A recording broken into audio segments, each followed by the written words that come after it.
किसको? हिस्ट्री को। तो हिस्ट्री तो बहुत बढ़िया से पढ़ा है, नहीं पढ़ा है? तो हिस्ट्री में कहीं से दिक्कत आना नहीं चाहिए।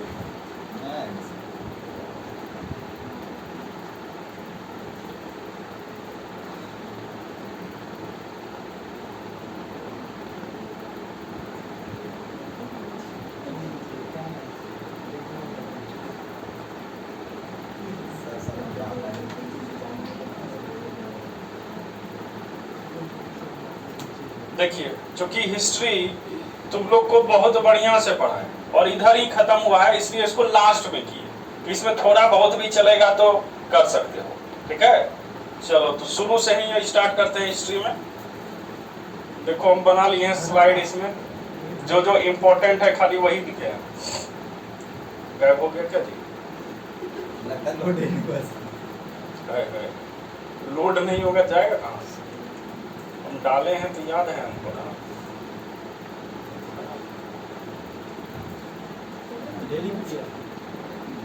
चलो देखो आ गया जी, हिस्ट्री आ गया। और हिस्ट्री में कहां से? सिंधु घाटी सभ्यता। ध्यान दो, अब सिंधु घाटी सभ्यता में आप बैठ के ही नहीं करेंगे कि कौन सा उत्तरी छोर दक्षिणी छोर, सबको पता है। पता है कि नहीं? जी सर। उत्तरी छोर मांडा, जम्मू कश्मीर का मांडा। दक्षिणी छोर दाइमाबाद। कौन सी नदी? प्रवरा नदी। अगर कहेगा बताइए पूर्वी छोर? आलमगीरपुर। नदी का नाम हिंडन। और हिंडन बताई थी किसकी सहायक है? यमुना की सहायक नदी। अगर चलेंगे इधर पूरब के बाद पश्चिम, जल्दी बता दो। इंदौर, पाकिस्तान, अफगानिस्तान, ठीक है? और कौन सी नदी? दास। क्लियर है ना? तो अभी देख लेते हैं कि कौन कौन सा स्थल किस क्षेत्र में विद्यमान है। ये सब तो जानबे करते हैं। आकार कैसा है जी सिंधु घाटी सभ्यता का? आकार त्रिभुजाकार है ना? इंडिया का आकार है जो है टेट्राहेड्रल, चतुर्भुजाकार, ठीक है? लेकिन ये सिंधु घाटी सभ्यता कहेगा तो त्रिभुजाकार। लगभग कितना वर्ग किलोमीटर? 12,699। मतलब लगभग 13 लाख वर्ग किलोमीटर के आसपास में फैला हुआ है। अच्छा, सिंधु घाटी सभ्यता का काल कितना है जी? 2300 से 1750। 2300 से 1750। एक और डेट बताए थे, 2500 से 1750। तो जो होगा इसके अनुसार चलेंगे, क्योंकि आधुनिक मत के अनुसार बताया गया कितना? 2500 से। अब प्राचीन मत में चल रहा है अभी तक यही, ठीक है? तो दोनों ध्यान रखेंगे। अब देखो, सिंधु नदी में जो सिंध का क्षेत्र है, जहां से सिंधु नदी बहती है, ठीक है, उस क्षेत्र में कौन कौन सा जो है तुम्हारा सिंधु घाटी सभ्यता का स्थल? तो बताए थे आम का कूचा। आम का क्या था? कूचा। तो आ से आमड़ी, मो से क से कोट दीजिए, अच्छा से चांद उतरो। ये सब किस नदी के किनारे? सिंधु। और सिंध प्रांत में पड़ेगा। तो ये सब क्लियर हो गया। एक राना घुंडई है, जगह का नाम क्या है? राना घुंडई। तो घुंडई, राना घुंडई भी कहाँ पे? सिंधु, ठीक है? जगह का नाम क्या है? राना घुंडई। किस नदी के किनारे? सिंधु। सिंध प्रांत में कहलाएगा। उसके बाद जब चलेंगे गुजरात, गुजरात समझ में आ रहा है ना? जी सर, गुजरात है ना? गुजरात, ये सब क्षेत्र में जब चलेंगे तो गुजरात में कौन कौन है? लोथल, ठीक है? रोजदी, रंगपुर, देसलपुर, धौलावीरा, सुरकोटदा, है ना? याद है कि नहीं? और सुरकोटदा में देखे थे हाथी का, सॉरी घोड़ा का कपाल मिला, हड्डी, है ना? तो यही सुरकोटदा है। लोथल में देखे थे युगल समाधान, ठीक है? उसके बाद रोजदी है। रंगपुर में देखे थे चावल की भूसी, धान की भूसी, ठीक है? देसलपुर है। धौलावीरा तो इम्पोर्टेंट है ना? धौलावीरा क्या था? इसका सबसे उन्नत शहर, है ना? एक प्रकार का स्टेडियम था, बहुत बड़ा सा प्ले ग्राउंड था, घर के आगे नेम प्लेट लगता था, ठीक है? पानी का बहुत अच्छा सुविधा था। तो इसलिए ये जो है धौलावीरा इम्पोर्टेंट। और धौलावीरा कहाँ स्थित है? तो गुजरात में। कहेगा किस जिले में? तो गुजरात के कच्छ जिले में। गुजरात के कच्छ। और जो है एक जगह है तो कच्छ हो गया, लेकिन एक डिस्ट्रिक्ट अलग पड़ता है। डिस्ट्रिक्ट या गांव का नाम है। तारक मेहता का उल्टा चश्मा कौन कौन देखा? सब देखिए। बता दो तारक मेहता में जो जेठालाल के पिताजी हैं, हाँ चंपकलाल, वो कहाँ के रहने वाले हैं? देखो इतना देखा है लेकिन यही नहीं पता है कि कहाँ का रहने वाला है। चंपकलाल कौन सा है? चंपकलाल तुम नहीं देखा है? तो देखो वो जिस गांव से आते हैं गुजरात में, उसका नाम है भचाओ। नाम क्या है? भचाओ। और ये गुजरात के कच्छ में स्थित है भचाओ, और इसी भचाओ में स्थित है तुम्हारा क्या? धौलावीरा। क्लियर हो गया? तो देखो कहाँ से लिंक हो गया, तारक मेहता। ठीक है, याद रखिएगा। जगह का नाम क्या है? भचाओ। और इसको धौलावीरा को बताए थे कम्मा विश्व विरासत सूची, 40वें विश्व विरासत सूची में इसको शामिल किया गया। ठीक है, अगला देखो, राजस्थान के क्षेत्र में आएंगे, ऊपर वाला क्षेत्र में। तो एक क्या है? कालीबंगा। बताए थे काली जी की जय स्वाहा किए, तो अग्नि कुंड भी मिलेगा यहाँ पे। और बताए थे जब हवन उवन करेंगे तो राज करोगे, तो राज करोगे तो राजस्थान, मतलब राजस्थान के क्षेत्र में कालीबंगा। सिंध प्रांत में याद रखिएगा सिंधा नमक देंगे, किसमें? आम का कुचा में, तो खाने में ठीक लगेगा। ठीक है, तो आमरी, मोहनजोदड़ो, कोट दीजिए और सिंध प्रांत हो गया। और एक बताए थे राणा घुंडई। घुंडई से याद रखना घुमनी, घूमने मिला। ठीक है। तो आम, तो हाँ देखो ये सब ऐसे अगर याद नहीं करोगे तो तुम्हारे पास रहने वाला ही नहीं है। ठीक है, ये कब निकल जाएगा पता भी नहीं चलेगा। ठीक है, तो याद रखिएगा घुमनी भी इस प्रकार से हम लोग खा सकते हैं नमक मिलाकर। ठीक है, गुजरात में देखिए क्या है? लोथल, रोजनी, रंगपुर, देसलपुर, धौलावीरा, सुरकोटदा, सबको बढ़िया से याद भी करवाए थे। ठीक है, चलो जम्मू कश्मीर में चलेंगे तो सबसे उत्तर में देखे थे मांडा, जगह का नाम है मांडा। अब मांडा किस नदी के किनारे? मांडा चिनाब नदी के किनारे था। हरियाणा में आएंगे तो दो देखे थे, बनमाली और राखीगढ़ी। बनमाली और राखीगढ़ी। हरियाणा हरी भरी है तो वन होगा।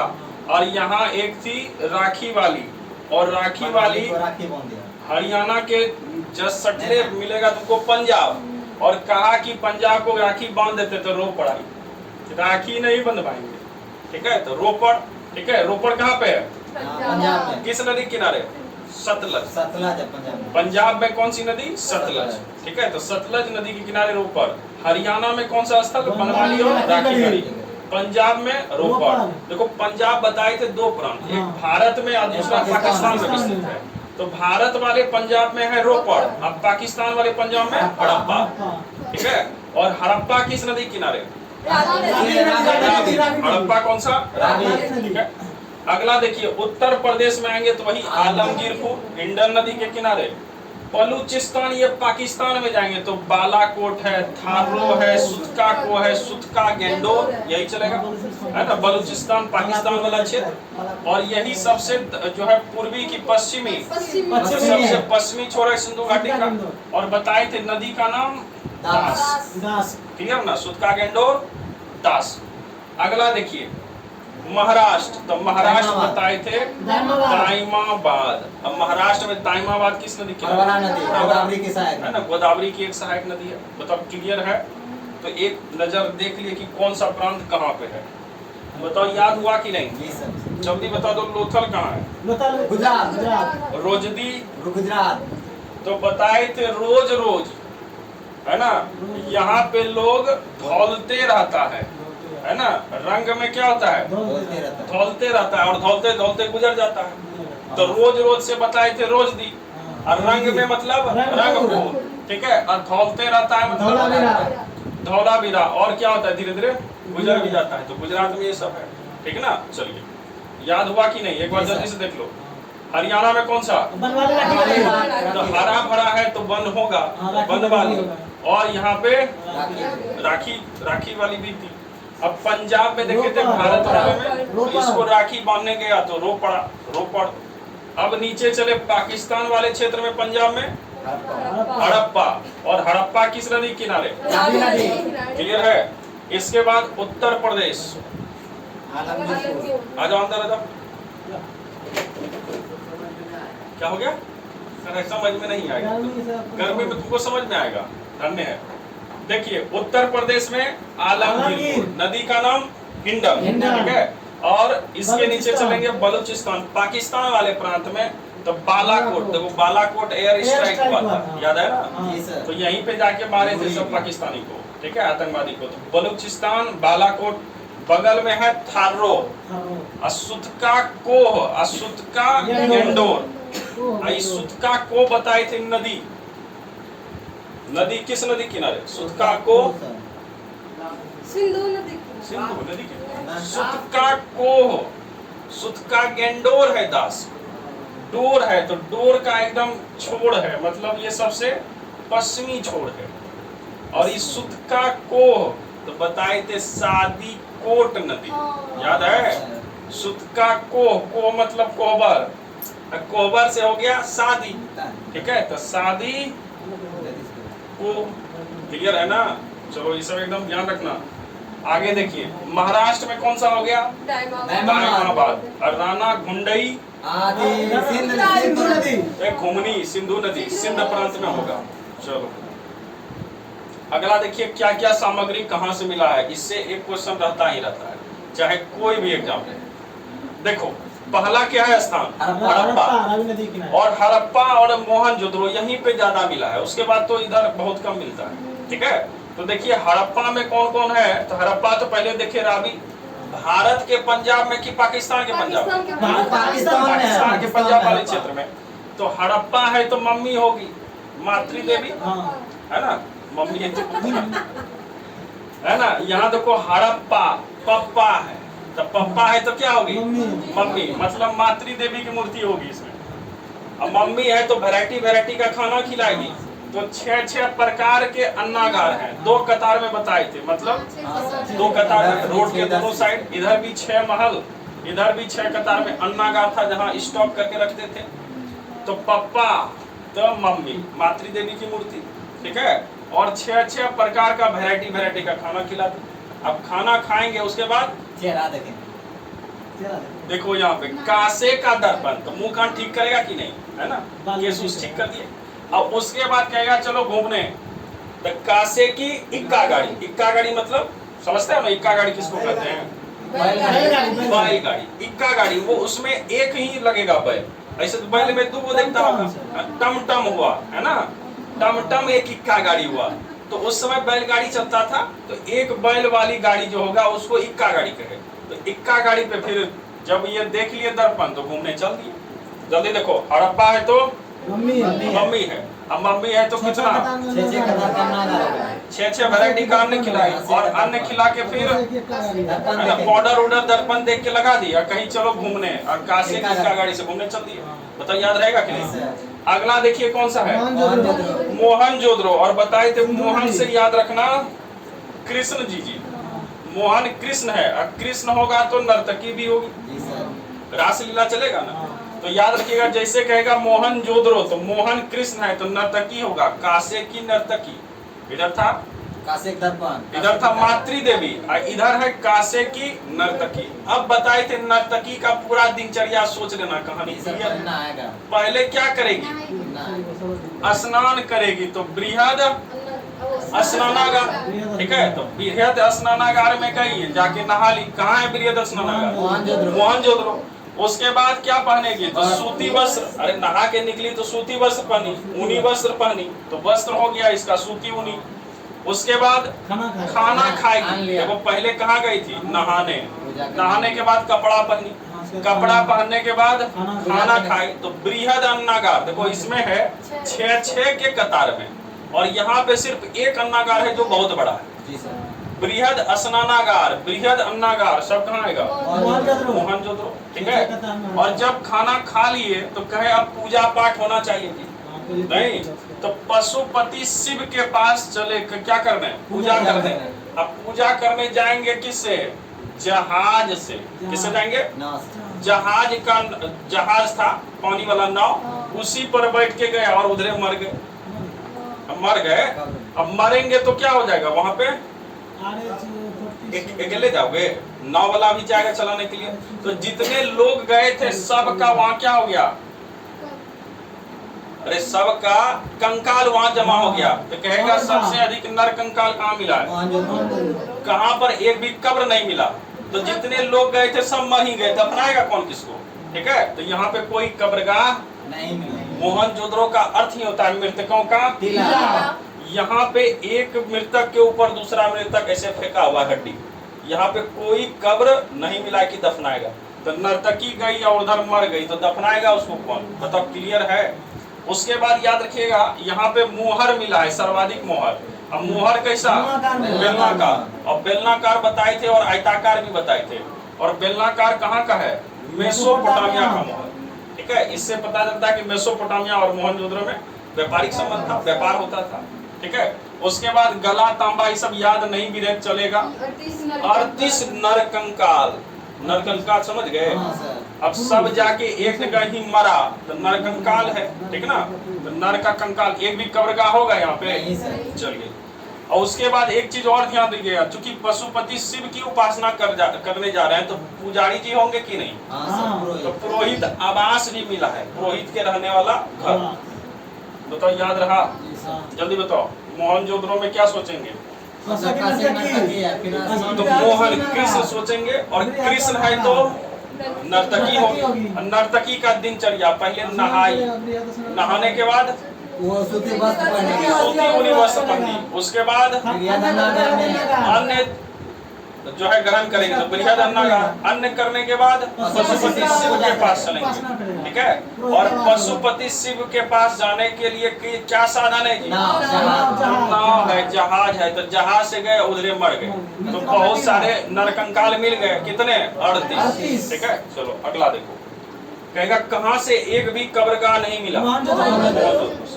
अगला देखिए क्या है? कालीबंगा। और बताए थे काली जी की स्वाहा, कहते हैं ना नमः स्वाहा। तो हवन करेंगे, और हवन करेंगे तो राज्य होगा तुम्हारा, राज होगा तो राजस्थान, है ना?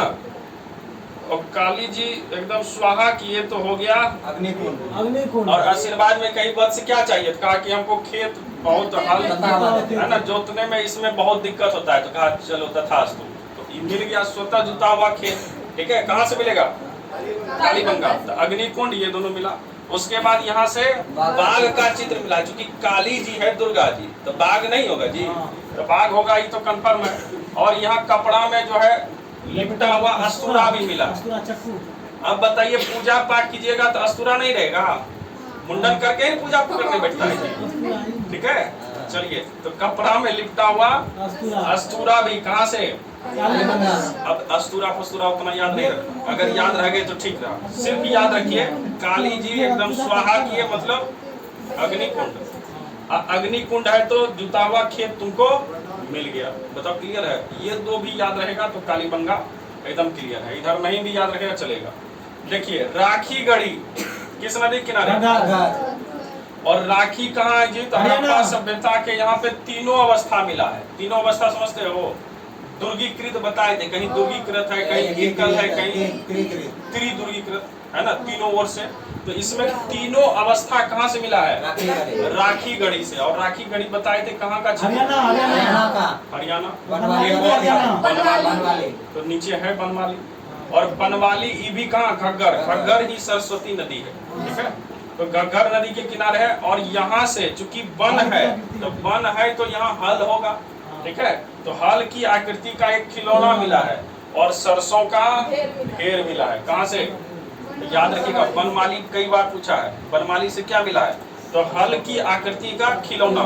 ठीक है, और सरसों का ढेर कहाँ से? अगला देखिए, चांदहुद्रो। चांदहुद्रो बताए थे आंख कानून के, याद रखना कि ये कारखाना है सिंधु घाटी सभ्यता का, है ना? अगर कहेगा लिपस्टिक, है ना, चूड़ी, है ना, मेकअप, गुड़िया, मनका, सब कहाँ चले जाएगा? चांदहुद्रो। क्लियर है? और चांदहुद्रो किस नदी किनारे? तो ये सिंध प्रांत का क्षेत्र है चांदहुद्रो, आम का कूचा। ठीक है, अगला देखिए, सब इधर आ जाएगा। एक चीज और ध्यान देना, इधर बताए थे कुत्ते और बिल्ली का पद चिन्ह मिला था। क्लियर ना? जो पीछा करते हुए पंचतंत्र की कहानी। इधर चलिए, अब धौलावीरा बताए थे, इम्पोर्टेंट है। इसका खोजकर्ता कौन था? जेपी जोशी। खोज जो से जेपी जोशी। और आरएस बिष्ट कौन थे? उत्खनन करता। ठीक है, तो आरएस बिष्ट थे उत्खनन करता, खोज करता जेपी जोशी। अभी तुरंत बताए कि कच्छ में बताओ किस जगह पे स्थित है? अच्छा भाउच कहते भाई जी, अरे बचाओ। अब बताओ, इसको कहता है भावचू, है ना। जगह का नाम क्या है? बचाओ। ये तारक मेहता में है, जाके देख लेना, है ना। जेठालाल का पैतृक गांव है, ठीक है। बचाओ। और यहीं पे स्थित है क्या? बचाओ, धोलावीरा, ठीक है। और धोलावीरा का 40वां यूनेस्को का ये हो गया। क्लियर है दोनों? आगे देखिए, देखो इधर अगला चलिए, लोथल। लोथल किस नदी? भोगबा, है ना। बताए थे लोथ है व्यक्ति अपना भोग भोग रहा, ठीक है। लोथल भी बहुत बार पूछता है। तो देखो इसमें 2 गो लॉ है, तो युगल समाधान बताए थे, ठीक है। युगल मतलब 2 समाधान, ठीक है। उसके बाद ये क्या था? सिंधु घाटी सभ्यता का बंदरगाह। बंदरगाह मतलब गोदीबारा, डॉकयार्ड, ठीक है ना। उसके बाद बताए थे हाथी दांत का स्केल मिला है यहाँ पे। स्केल क्यों? क्योंकि बंदरगाह है तो यहाँ बटखरा स्केल सब मिलेगा, ठीक है। उसके बाद देखो अग्नि कुंड यहाँ भी मिला है लोथल से, ठीक है। एक तो कहाँ मिला था? कालीबंगा, और एक अग्नि वेदिका लोथल से भी मिला है। और यहाँ घोड़े की हड्डी भी मिला है। एक हड्डी और मिला था, कोटदा। क्लियर? चलो रोपड़ में चलेंगे तो किस नदी की? सतलज, ठीक है। और रोपड़ किस जगह पर? पंजाब वाला रोड, ठीक है। और यहाँ से कब्र में मालिक के साथ, देखो बहुत बताए थे, एकदम भाव विभोर करने वाला है कि जब मालिक मरा तो साथ में कुत्ता भी दे दिए। तो कितना लगता है करुण स्वभाव का, है ना। आंसू ऐसे निकल जाएगा। तो याद रखना कि सुनते ही रो पड़े। कि मालिक के साथ कुत्ता दफना दिया तो सुनते ही क्या हो गया? रो पड़े। तो रोपड़ हो गया। अगला देखिए क्या है? रंगपुर। तो रंगपुर जो है नदी का नाम मादर या भादर है, ठीक है, याद रखिएगा। और यहाँ धान या चावल या धान से ही निकलता है चावल, तो इसी की भूसी यहाँ से प्राप्त हुई। किससे? रंगपुर। क्लियर है? चलो हड़प्पा में कहाँ कौन था जी? कासे की नर्तकी, कासे की नर्तकी, कहेगा धातु का रथ, दाइमाबाद, एकदम ठीक, ठीक है। रथ कहाँ से? दाइमाबाद। ट्रेन चला दो पहाड़ वाला। आ गया है लाइट क्या? नहीं है। आएगा, चलो बताओ। क्लियर है ना? जी सर। चलो आगे बढ़ते हैं। अब देख लो, ये थोड़ा सा इंपॉर्टेंट है, यहाँ से भी क्वेश्चन पूछ देता है कि हड़प्पा का जो पतन हुआ, पतन का कारण क्या था? तो बताए जिसमें बहुत सारे इतिहासकार हैं, अपना अपना वक्तव्य दिए थे। इसमें देखो क्या है पहला, तो पहला नाम है मार्टिन व्हीलर और गार्डन चाइल्ड। इन्होंने कहा कि यह समाप्त कैसे हुआ सिंधु घाटी? तो बाह्य आक्रमण। क्यों? क्योंकि बताए थे कि एक जगह बहुत सारा नरकंकाल मिला था, मोहनजोदड़ो। तो कहा कि सबको मारकर एक जगह ही फेंक दिया। ऐसा हो सकता है कि सब मरने के लिए एक जगह ही जाएगा कि यहीं मर जाएंगे, उलट गए? इसका मतलब लगता है कि मार मार के एक जगह सबको फेंका। तो दूसरा कहा कि मात्र 38 आदमी था सिंधु घाटी में, जो 38 नरकंकाल मिला है। तो कहा इट इज माई मिस्टेक, ठीक है। फिर दूसरे आए, तो याद रखिएगा मार्टिन व्हीलर और गार्डन चाइल्ड। क्या कहा? बाह्य आक्रमण। और बाह्य आक्रमण करने वाले कौन थे? आर्य के बारे में कहा था कि आर्य आके सबको मारा है, ठीक। दूसरा बाढ़ के बारे में बताया था, मार्शल और मेके, है ना। इसने कहा कि बाढ़ आ गया, इसके कारण ये खत्म हो गया। तीसरा है डीपी अग्रवाल, और डीपी अग्रवाल ने कहा कि सुखाड़ पड़ गया, है ना, लोग अकाल से मर गए। उसके बाद आए थे एक राइस, और राइस ने क्या कहा? जलवायु ही परिवर्तित हो गया। और ऑरल स्टीज ने बताया भूतात्विक कुछ परिवर्तन हुआ, जिसके कारण ये सब सिंधु घाटी सभ्यता खत्म। और तुम लोग को बताए थे कारण क्या है इसका खत्म होने का? क्या? बाढ़। मूवी वाला बाढ़। और सिंधु घाटी सभ्यता के पतन का कारण क्या था? आग लगा। तो सिंधु घाटी सभ्यता के पतन के बारे में बताए थे कि इतनी बड़ी सभ्यता जो लगभग 13 लाख वर्ग किलोमीटर में फैली हुई थी, कहीं पर बाढ़ आया, कहीं पर बाह्य आक्रमण हुआ, कहीं सुखाड़ हुआ, कहीं परिवर्तन हुआ, कहीं भूतात्विक परिवर्तन हो गया, कहीं भूकंप से हो गया। तो ये 13 लाख में सिर्फ बाढ़ के कारण सब मर जाएगा? ऐसा संभव ही नहीं है। तो सभी प्रांत में अलग अलग कारण था, इसके कारण इसका क्या हो गया, पतन हो गया। तो सब सही हो गया, क्लियर है। ये सब एकदम ध्यान रखिएगा। इकट्ठे सब लेकिन मारा। अगला देखो, बहुत इंपॉर्टेंट है जी, महाजनपद काल। हाँ सर। अब महाजनपद कितने थे, 16 जानकारी कहाँ से मिलती है, अंगुत्तर निकाय से, मतलब बोध से अंगुत्तर निकाय। अंगुत्तर निकाय और भगवती सूत्र। अंगुत्तर निकाय किसका है, बोध का। बौद्ध धर्म। देखो जिसके लास्ट में निकाय लगा रहे वो बौद्ध धर्म का कर, जैन का और है। जिसमें सूत्र लगा हो वो जैन का। जैन धर्म का। ठीक है, भगवती सूत्र ये जैन धर्म का है। और इसी दोनों में से हमको 16 महाजनपद की जानकारी मिलती जी सर। है। और 16 महाजनपद में कौन कौन महाजनपद था, थोड़ा सा ध्यान दीजिएगा। जिसमें सबसे ज्यादा तुमको कहाँ मिलेगा, उत्तर प्रदेश में। बाढ़ दो। ठीक है, चलिए। हाँ देखो, पहला क्या है, अंग। अंग की राजधानी चंपा। अंग की राजधानी चंपा। और चंपा क्यों नाम पड़ा था, चंपा नदी बहती है इधर से। ठीक है, तो अंग की राजधानी याद रखना चंपा। मगध का गिरिब्रज, राजगिरी, है ना। ये दोनों है, गिरिब्रज और गिरिब्रज इसमें दिए हैं, कोई दिक्कत नहीं। क्या नाम था, गिरिब्रज, राजगीर या राजगिरी। ठीक है, तो ये सब कहाँ, किसका, मगध का। आगे चलिए, ये तो बिहार में ही है। बज्जी, तो वैशाली, काशी, वाराणसी, सुरसेन, मथुरा, कौशल, श्रावस्ती, वत्स, कौशाम्बी, पांचाल। तो पंचाल दो बताए थे, उत्तरी पंचाल, दक्षिणी। उत्तरी अहिछत्रक, दक्षिणी काम्पिली। क्लियर है ना। इसमें तो लगता है सबको यादें होगा। जल्दी बताओ तो, दक्षिण भारत में एक उपस्थित था अस्मक। ठीक है, वो महाराष्ट्र आंध्र प्रदेश के क्षेत्र में नीचे था। तो दक्षिण भारत में एकमात्र महाजनपद नाम अस्मक, और अस्मक की राजधानी पोटन या पाटन। और बताए थे एकमात्र था राजस्थान में, नाम मत्स्य, है ना। तो मत्स्य, और मत्स्य की राजधानी विराटनगर। ये एकमात्र महाजनपद है जो कहाँ स्थित है, राजस्थान में। तो अब क्लियर है। चलिए, तो पांचाल तक कर लिए, देख लेते हैं 16 जल्दी फटाफट। मल्ल की राजधानी कुशीनगर। चेदी, शक्तिमती। ठीक है, अवंती, अवंती की दो बताए थे, उत्तरी का उज्जैन और दक्षिणी का माहिष्मती, जिसमें तुम्हारा था कौन सा, बाहुबली, है ना, देवसेना। अब देखो इधर कुरु, इंद्रप्रस्थ, ये कहाँ का क्षेत्र, हरियाणा, ये दिल्ली वाला क्षेत्र हो गया। ठीक है, तो ये जो इंद्रप्रस्थ देख रहे हैं, पहले दिल्ली का नाम इंद्रप्रस्थ ही था। ठीक है, उसके बाद ये सब चेंज हुआ, इंद्रप्रस्थ दिल्ली हरियाणा वाला क्षेत्र हो गया। मत्स्य, और एकमात्र है जो राजस्थान में स्थित है, अस्मक। ये दक्षिण भारत में महाराष्ट्र और आंध्र प्रदेश के क्षेत्र में पड़ता है, पोटन या पाटन। ठीक है, कंबोज, ये कहाँ है, पाकिस्तान। गंधार, ये भी पाकिस्तान, तक्षशिला। ठीक है, और तक्षशिला बताए थे विश्वविद्यालय भी है। किस नदी के किनारे, नदी सर, तक्षशिला पाकिस्तान में सिंधु नदी। सिंधु, और कौन सा है, झेलम, सिंधु और झेलम। सिंधु और झेलम, याद रखना। एसएससी एक बार बहुत अच्छे से पूछा है, तक्षशिला किन दो नदियों के बीच स्थित है, तो सिंधु और झेलम। और है अभी कहाँ वर्तमान, पाकिस्तान। ठीक है, चलिए, यहीं से पढ़ के आए थे कौन, चाणक्य।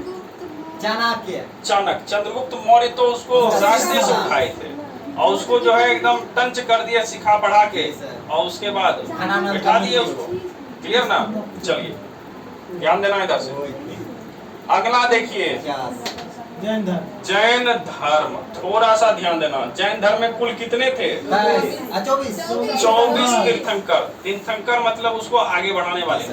प्रथम कौन थे, और इसका, ठीक है। और उसके बाद बताए थे हाथी घोड़ा पालकी, तो पहले हाथी उसके बाद घोड़ा। अजीतनाथ हाथी, असंभवनाथ। एक और बताए थे चौथा, याद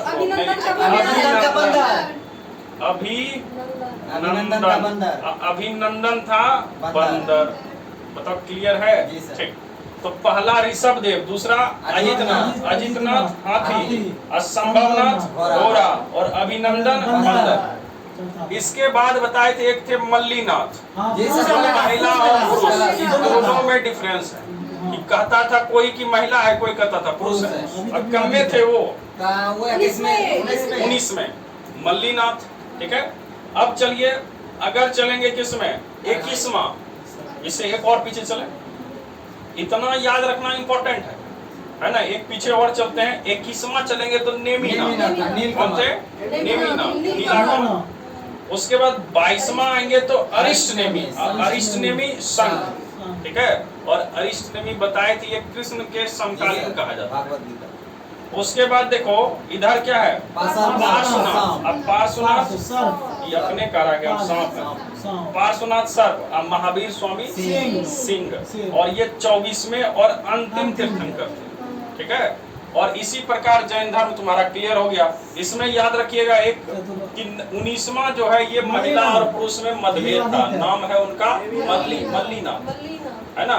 नेमीनाथ 21 में थे, नेमीनाथ 21 में, 22 में अरिष्टनेमी, 23 में पार्श्वनाथ, और इधर 24 में महावीर स्वामी। क्लियर है।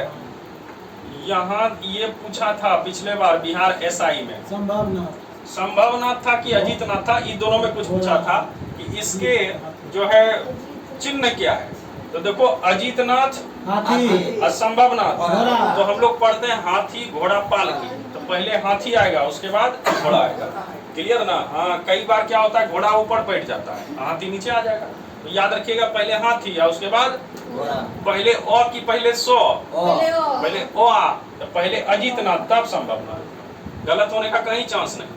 ठीक है, पहले हाथी तब घोड़ा, पहले ओ तब सो, कहानी खत्म है। ठीक है, अगला देखिएगा कि ऋषभदेव और इधर अरिष्टनेमी, इन दोनों का उल्लेख मिलता है किसमें? ऋग्वेद में। कहेगा किस तीर्थंकर का उल्लेख ऋग्वेद में है? तो ऋषभदेव और अरिष्टनेमी। तो ऋ से ऋषभदेव और ऋ से ऋग्वेद, एक अरिष्टनेमी, ये भी याद रखेंगे कहाँ है? ऋग्वेद में। क्लियर है। एक पर्वत बताए थे जैन तीर्थंकर से रिलेटेड, झारखंड में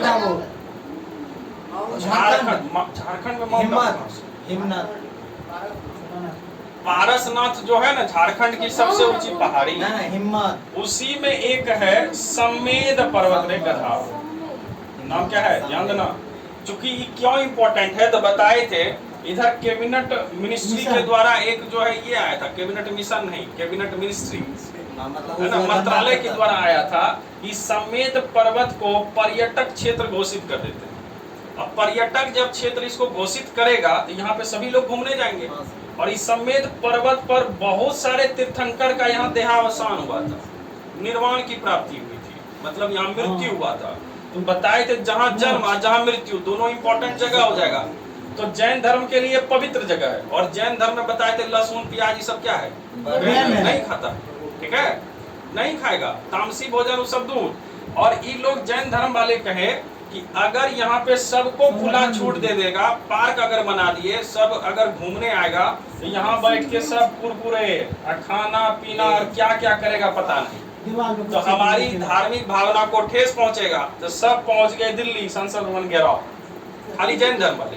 ठीक है, और सरकार कहा कि चूंकि जैन धर्म की संख्या बताई बहुत कम है, सरकार ऐसे भी नेगलेक्ट कर देती तो कोई दिक्कत नहीं होता, लेकिन सरकार कहे कि ठीक है कोई दिक्कत नहीं, इसको हटा दीजिए, ये जो राष्ट्रीय उद्यान बनाने का था इसको कैंसिल कर दीजिए। तो समेत पर्वत बच गया, तो चूंकि हाईलाइटेड था इसलिए क्वेश्चन पूछ सकता है किस धर्म का संबंध समेत पर्वत से है? जैन धर्म। चूंकि इसके अधिकांश तीर्थंकर का यहाँ देहावसान हुआ, मृत्यु हुई, निर्वाण हुआ। और जैन धर्म में निर्वाण का अर्थ क्या होता है? मोक्ष। अरे जैन धर्म में निर्वाण मृत्यु, बौद्ध धर्म में निर्वाण आएगा तो ज्ञान की प्राप्ति, दोनों में अलग चलता है, ध्यान देना। किसमें? अरे मोक्ष मतलब क्या हुआ? ज्ञान की प्राप्ति ना, पूरा एकदम निपुण हो गए। ठीक है, यहाँ निर्वाण आएगा जैन धर्म में, तो यहाँ क्या है? निर्वाण मतलब मृत्यु, कहानी खत्म, कहानी मर गए मतलब मोक्ष मिल गया, अब जिंदा है क्या? ठीक है, चलो ध्यान दो इधर। क्लियर हो गया। एक नीचे लिखा हुआ है चतुरायन धर्म पंचायन, बता चतुरायन पंचायन याद है कि? चतुरायन दिया था, पंचायन महावीर स्वामी ने दिया था। चतुरायन किसने दिया था? तो 23वें तीर्थंकर पार्श्वनाथ, और पंचायन धर्म दिया था महावीर स्वामी। इसमें था सत्य, अहिंसा, अस्तेय, चोरी नहीं करना, अस्तेय, अपरिग्रह, बस है ना। तो ये चार चीज, इसी को चार चीज को कहते चतुरायन धर्म। मतलब सत्य बोलना, अहिंसा, हिंसा नहीं करना, मतलब हिंसा नहीं करना, मतलब अहिंसा परमो धर्म, चोरी नहीं अस्तेय करना, मतलब चोरी नहीं करना, अपरिग्रह मतलब घर को त्याग करना, धन का संचय नहीं करना, ठीक है। अस्तेय हो गया चोरी नहीं करना, अपरिग्रह मतलब धन का संचय नहीं करना। तो ये सब त्याग करना ही क्या कहलाया? चतुरायन। और जब महावीर स्वामी आए तो कहे ये सब तो ठीक है, इसमें एक और चीज लगाइए, ब्रह्मचर्य, है ना। तो ब्रह्मचर्य जैसे लगाएंगे तो 5 हो गया, तो इसी को पंचायन धर्म कह दिए। तो चतुरायन पंचायन किस धर्म से रिलेटेड? क्लियर है? देखो अभी महावीर स्वामी महात्मा बुद्ध दोनों को एक साथ रखें ताकि इसमें जो कंफ्यूजन है ये दूर क्लियर, ठीक है। चलो जल्दी ध्यान दीजिएगा। देखिए महावीर स्वामी का जन्म कब हुआ? 540 या 599। हाँ, अब थोड़ा सा कुछ चेंजमेंट इसमें आता है, ठीक है। तो क्वेश्चन देख लेंगे किस प्रकार से इसमें ऑप्शन दिया है। लगता है कि अभी भी 540 ही रहेगा, क्वेश्चन अगर पूछेगा तो 540 ही रहेगा ईस्वी पूर्व। क्लियर? तो देखो इनका जन्म 540 ईस्वी पूर्व में बीसी में कहाँ हुआ था? कुंडग्राम वैशाली। कुंडग्राम वैशाली, कुंडल बन नहीं है जो कश्मीर भेज दिया, कुंडग्राम है, ठीक है। अब कुंडग्राम कहाँ था? वैशाली, बिहार। जी सर। तो यहाँ इनका जन्म हुआ था और ये क्या थे? क्षत्रिय थे, है ना। पैसे की कहीं कोई दिक्कत नहीं। और उसके बाद इन्होंने गृह त्याग किया। पिता का नाम सिद्धार्थ। इधर देखो महात्मा बुद्ध में आएंगे तो इनका जन्म 563 ईसा पूर्व, ठीक है। और इनके पिता का नाम सुद्धोधन, इनके पिता का नाम सिद्धार्थ। जब इनके बचपन के नाम पर जाएंगे तो इनके बचपन का नाम क्या था? सिद्धार्थ।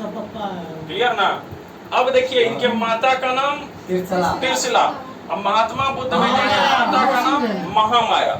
लेकिन बताए थे जन्म के तुरंत बाद इनकी मां मर गई।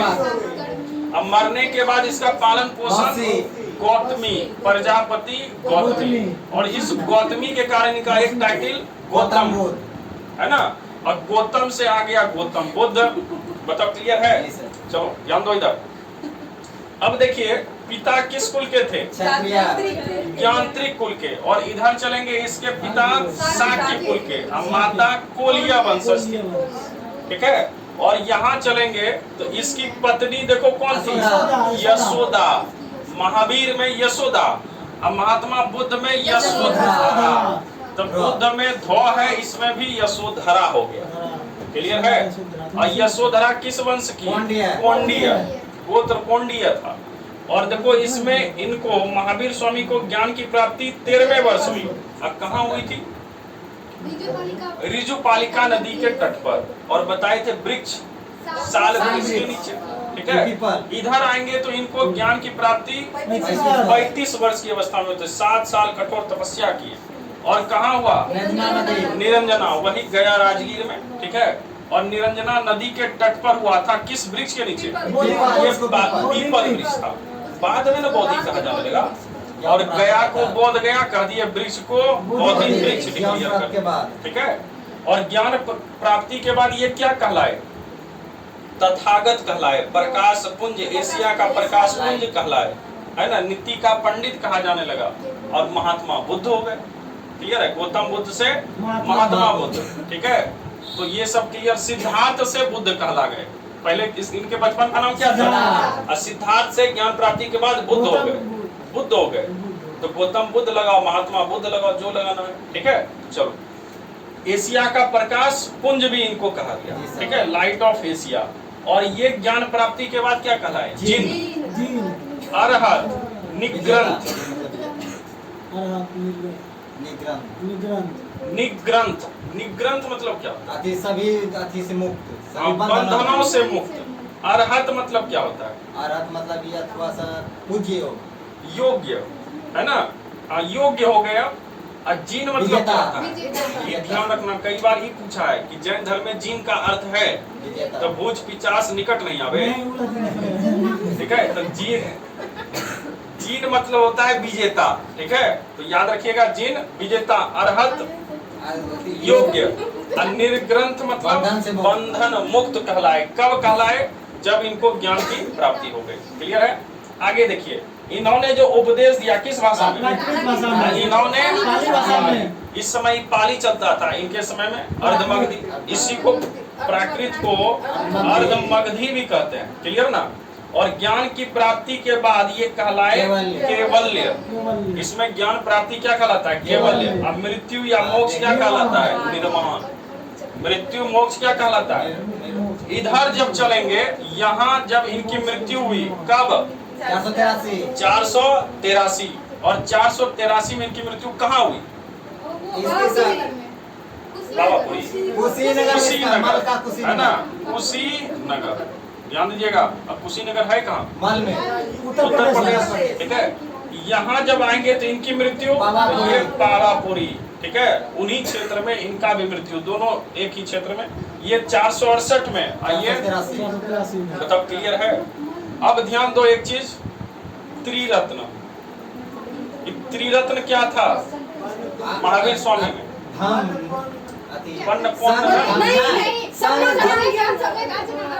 हाँ, सम्यक ज्ञान, सम्यक आचरण, सम्यक ध्यान। ठीक है, या वाक। तो ये त्रिरत्न इधर है, किधर? सम्यक सम्यक लगा होगा। और इधर चलेंगे तो बुद्ध धम्म संघ, बौद्धम संगम, है ना? बौद्ध धम्म और संघ। बौद्धम शरणम गच्छामि, धम्मम शरणम गच्छामि, संघम शरणम गच्छामि। मतलब बुद्ध की शरण में जाते हैं, धम्म की शरण में जाते हैं और संघ की शरण में जाते हैं। ये क्लियर हो गया। क्लियर इधर बौद्ध, इधर देख लिए त्रिरत्न, इधर में सम्यक लगा रहेगा। मतलब क्लियर है? कई बार ये भी एकदम चटनी क्वेश्चन पूछ देता है, एकदम बहुत एकदम हल्का है। अब देखो इधर क्या है जी? बौद्ध संगति। संगति याद है कि भूल गया? याद है? ट्रिक याद है? राजा महाराजा।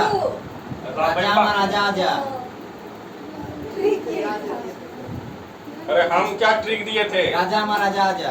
ये राबे पाकू जो है ना तुम्हारा, ये काम नहीं करेगा, है ना? खाली राजगीर करने से होगा? अध्यक्ष कौन गया? ठीक है, तो हम जो दिए थे उसमें पूरा खानदान के लिए। तुम लोग को नहीं दिए थे? राजा महाराजा अरे नहीं दिए थे? क्या बात कर रहे हो? वो याद है दिए हैं। चलो अच्छा देखो, अभी देख लेंगे। नहीं दिए थे तो अभी देख लेंगे। देखो ध्यान से, फर्स्ट संगति। संगति मतलब सब आकर जैन धर्म के बैठेंगे, बौद्ध धर्म के बैठेंगे तो संगति हो गया, सब विद्वान। और प्रथम जैन संगति पूछेगा तो कब हुआ था? पाटलिपुत्र 300 ईस्वी पूर्व, है ना? पटना। दूसरा अगर जैन संगति पूछेगा तो ये बल्लभी गुजरात में हुआ। बल्लभी गुजरात। और कब हुआ था? 512 ईस्वी। ध्यान देना, ये ईस्वी पूर्व है, बीसी। ये है 512 ईस्वी एडी। ठीक है, तो प्रथम जैन संगति कहाँ? पाटलिपुत्र। और द्वितीय जैन संगति बल्लभी कहाँ पे? गुजरात। ठीक है, और इसमें बताए थे कि जैन धर्म 2 भाग में विभक्त हो गया था। कौन कौन? श्वेतांबर और दूसरा था दिगंबर। दिगंबर कहते थे कि 10 दिशा ही हमारा क्या है? वस्त्र है, मतलब ये नग्न रहते थे। और श्वेतांबर कहते थे मेरा श्वेत वस्त्र ही हम पहनेंगे। ठीक है, और ये हमेशा वस्त्र धारण करेंगे। तो दिगंबर क्या था? वस्त्र ही, ये वस्त्र पहनते थे। और जल्दी से बता दो, एक महाराजा थे जिसको उत्तर से लेकर ले गए थे कर्नाटक के श्रवणबेलगोला। कौन ले गया? भद्रबाहु। अब भद्रबाहु किस धर्म से? तो जैन के दिगंबर संस्था से रिलेटेड थे, दिगंबर थे। और वही ले गए थे। क्यों ले गए थे? तो इधर से कहते हैं वर्ष का घोर अकाल पड़ा था। और इनको बताया कि बहुत, इन्होंने कहा कि सब चीज है लेकिन संतुष्टि नहीं। कहा चलिए संतुष्टि दिलवाते हैं। यहाँ ले गए और भूखे प्यासे प्राण का त्याग हो गया। और विधि का नाम बताए थे संलेखन विधि। और संलेखन विधि को समाप्त करने के लिए कोर्ट में भी अर्जी दिया गया था। इधर है ना, 1 साल 2 साल हो गया पहले।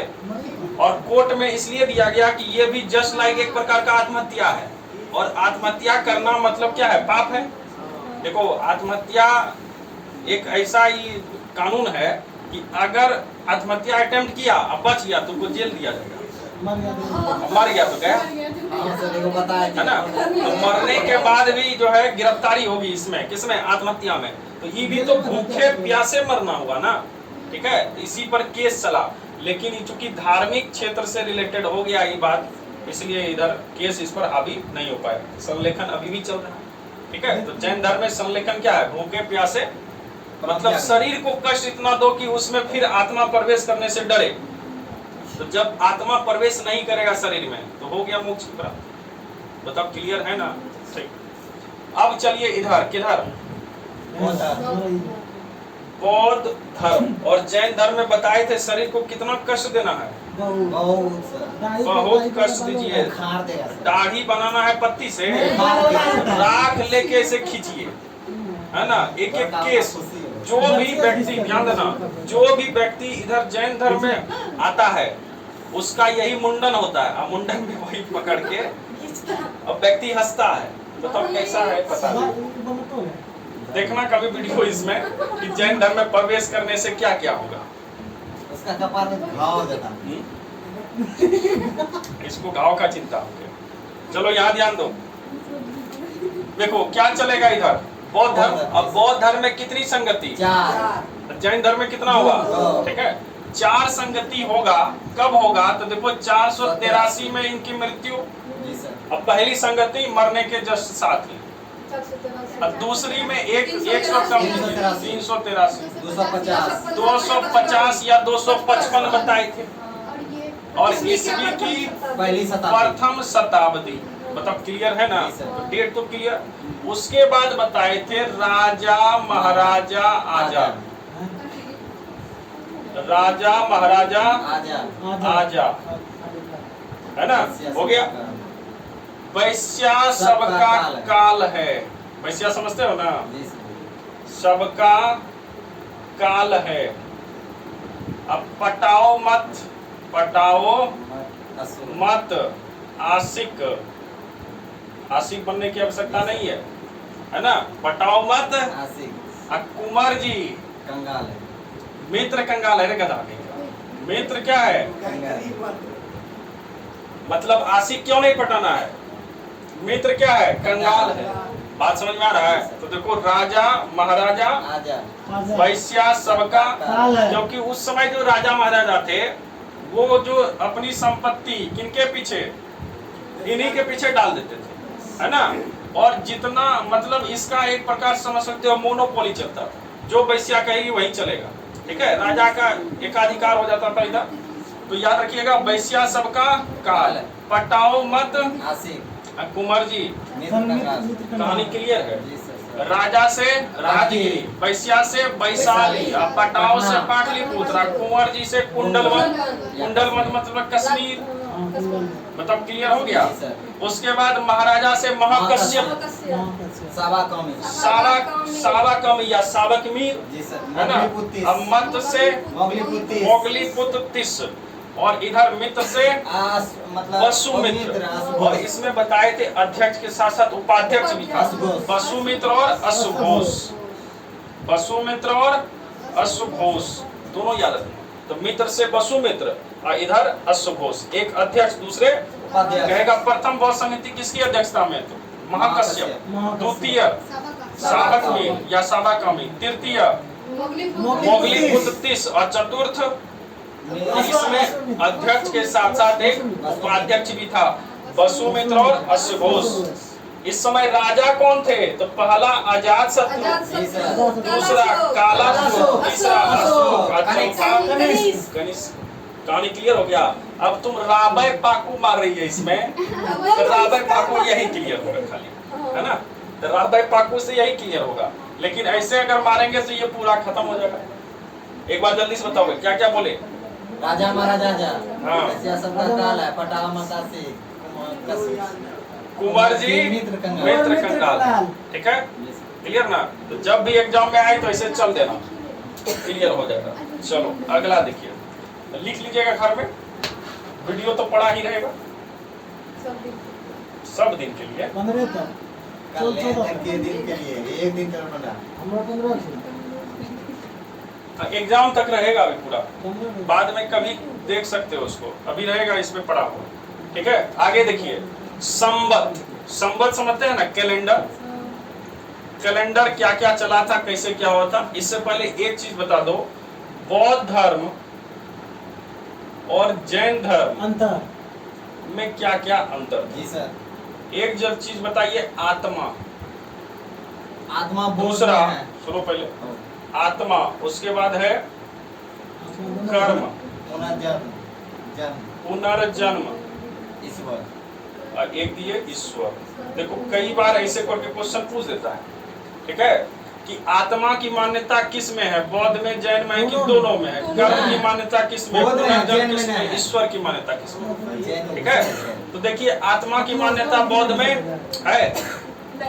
नहीं है, नहीं है, बोल में नहीं है। जैन जैन में में, है। जैन में है, हाँ तब नहीं बोला नहीं जैन में है, इसीलिए मानते हैं। घुसने देता है सर। हाँ इसमें नहीं है। नहीं है, होगा नहीं है, नहीं है, बोध में नहीं है सर। दोनों में है। आत्मा सिर्फ जैन में है। गधा कहीं का, दोनों में है। आत्मा इधर भी है। दोनों में ठीक है, अब देखिए कर्म। कर्म दोनों में है। कर्म दोनों में दोनों सर। करेगा ना अरे कर्म बताए थे जैन धर्म में, कर्म जो है एक पुद्गल से ढका रहता है। अब पुद्गल खराब होगा तो कर्म मतलब खराब होगा। है ना, है ना। हाँ। तो आत्मा जो है कर्म रूपी पुद्गल, लिखाए भी थे, जी सर। आत्मा जो है कर्म रूपी पुद्गल से ढका रहता है। जी सर। तो ये कर्म जैन धर्म में एकदम है। इधर इसमें भी है। इसमें भी है कि हाँ, कर्म अच्छा कर्म करो। करो। जी सर। बताइए, पुनर्जन्म पुनर्जन्म बोध में है, जैन में नहीं है। बौद्ध में है, जी सर, जैन में नहीं है। जैन में नहीं है। नहीं होगा है, ना पुनर्जन्म नहीं है सर। इसीलिए हम सल्लखन बुद्धि रे गधा, अगर पुनर्जन्म जैन में नहीं होता तो कष्ट क्यों देते, नहीं तो दोनों में है। है ना। इसमें भी है इसमें पुनर्जन्म, दोनों में नहीं है। और इसमें ईश्वर की मान्यता दोनों में एवं दुर्लभता है सर। मतलब क्लियर है, सर जी लिख के दो। मतलब क्लियर है जी। हाँ बोलो। सर एगो स्वर एगो दो एगो है सर, लेकिन किसमें है पता नहीं। किसमें क्या, कर्म कर्म। कर्म दोनों में है, ये आत्मा आपका सर। फॉर्म है सर। कर्म दोनों में है। आत्मा और जैन में नहीं है सर। आत्मा जैन में नहीं है, बौद्ध में नहीं है। रे गधा, ये बौद्ध में नहीं है। ठीक है, आत्मा जैन में है, कर्म भी जैन में है, पुनर्जन्म भी इसमें है, इसमें भी है। ईश्वर की मान्यता दोनों में दोनों नहीं में है, नहीं है। है ना। दोनों कहता है ईश्वर नहीं होते हैं, पुनर्जन्म होते हैं, दोनों सहमत है। कर्म अच्छा रखो, ठीक है, और पुनर्जन्म तो होगा ही। आत्मा में विश्वास बौद्ध धर्म में नहीं, जैन धर्म में है। तब ना वो दूसरा मोबाइल में एंट्री करेगा। इसलिए जो है शरीर को इतना कष्ट देंगे कि प्रवेश नहीं करेगा। बताओ क्लियर है ना, एकदम ध्यान रखना। और कर्म बताए थे, कर्म को क्या कहा था जैन धर्म में, पुद्गल। पुद्गल। नाम क्या था, उद्गल। पुद्गल। मतलब क्लियर है कि नहीं। ये भी एकदम चार्ट एकदम ध्यान रखिएगा, कई बार ऐसे क्वेश्चन पूछ देता है कि जैन धर्म और बौद्ध धर्म में सामान्यता है, तो कर्म और पुनर्जन्म में और किसी में सामान्यता नहीं है। आगे देखिए, देखो संवत चलेंगे मतलब क्या है, कैलेंडर। कैलेंडर जब चलेंगे तो विक्रम संवत कब स्टार्ट हुआ था, 57, है ना। और शक चलेंगे तो 78, और दोनों के बीच गैप भी बताए थे कितना, 135 या 100, कहीं कहीं इसको 58 भी लिखा जाता है। ठीक है, तो 135 या 136 वर्षों का क्या है, अंतराल है दोनों के बीच। क्लियर है, एक प्लस में और दूसरा माइनस में, तो दोनों माइनस सेम है, माइनस सेम है। ये देखो ये गड़बड़ लिखा गया, 18 होगा इसमें। हाँ। यही तो एक क्लियर ना, अरे क्लियर है कि नहीं। तब नहीं, दोनों को क्या किए थे, माइनस और एक प्लस है, तो दोनों को जोड़ दिए तो कितना हो गया, 135 या 136। कहेगा शक संवत और विक्रम संवत में कितने दिनों का समय अंतराल, 135 वर्षों का समय अंतराल। इधर दोनों को क्या किए थे, जोड़ दिए। एक है कलचुड़ी, एक क्या है, कलचुड़ी, कलचुड़ी संवत 248 एडी, एडी मतलब ईस्वी। उसके बाद क्या है? गुप्त 320 या 19। गुप्त। तो गुप्त बताए थे जिस समय चंद्रगुप्त प्रथम गद्दी धारण किया था, राज्यारोहण, उसी वर्ष कहा था आज से नया कैलेंडर शुरू होगा। तो 19-20 दोनों बताए थे। अगला देखिए, हर्ष 606 ईस्वी में उसके गद्दी धारण करने से। हिजड़ी 622 और इलाही 583 ये हिजड़ी संवत कब से चला था? मुस्लिम का है। मतलब 622 मोहम्मद साहब के मक्का से जमाने में। मदीना गया था। अब मक्का टू मदीना जब यात्रा किए थे तो उसी को हजारत कहे थे और हजारत से ही आ गया था हिजड़ी।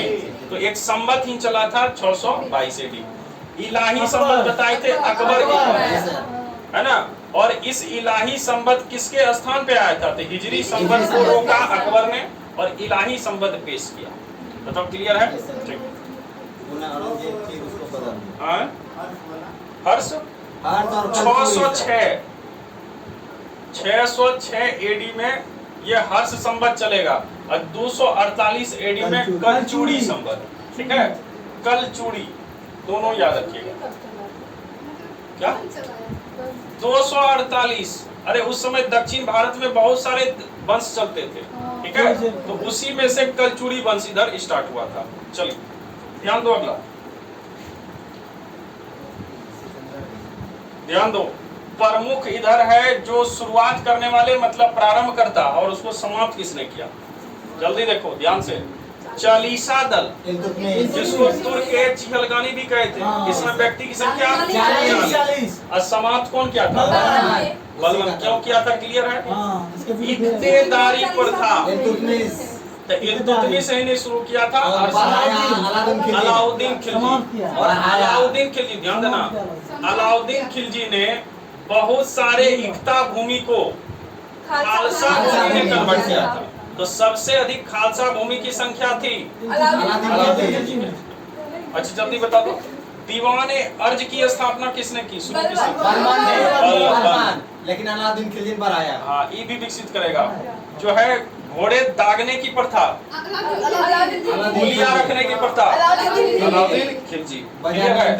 और बाजार नियंत्रण, सैनिकों के लिए कैंटीन व्यवस्था, क्लियर है? आगे देखो। नवरोज बताए थे पारसी का एक नया धर्म था, नववर्ष का, ठीक है। और ये शुरू किसने किया और समाप्त किया? औरंगजेब, है ना। औरंगजेब किसका बेटा? शाहजहां। शाहजहां किसका बेटा? जहांगीर किसका बेटा? अकबर किसका? हुमायूं। ठीक है। अब बाबर,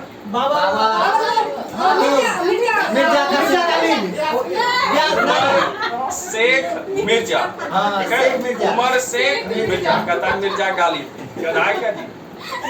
मिर्जा गालिब यहाँ कहाँ से आ जाए? मिर्जा,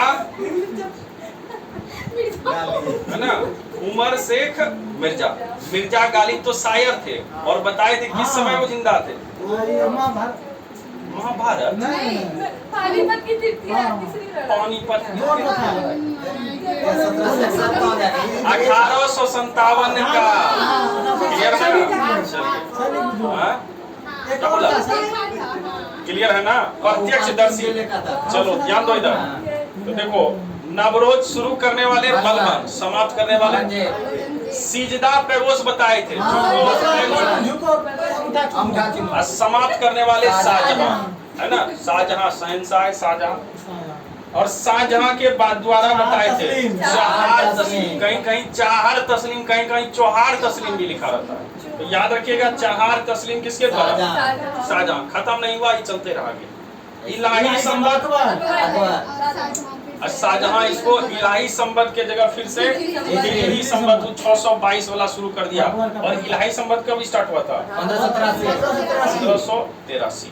मनसबदारी प्रथा अकबर कब? 1575। मजहर की घोषणा 1579। कहेगा दास प्रथा का अंत अकबर के द्वारा, दास प्रथा का अंत 1562। कहेगा तीर्थ यात्रा कर पर पाबंदी 63।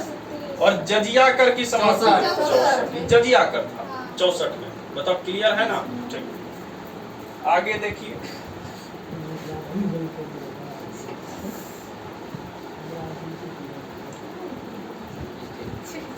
दो तीन इसमें छूटा है, जल्दी बताओ। झरोखा दर्शन किसने समाप्त किया?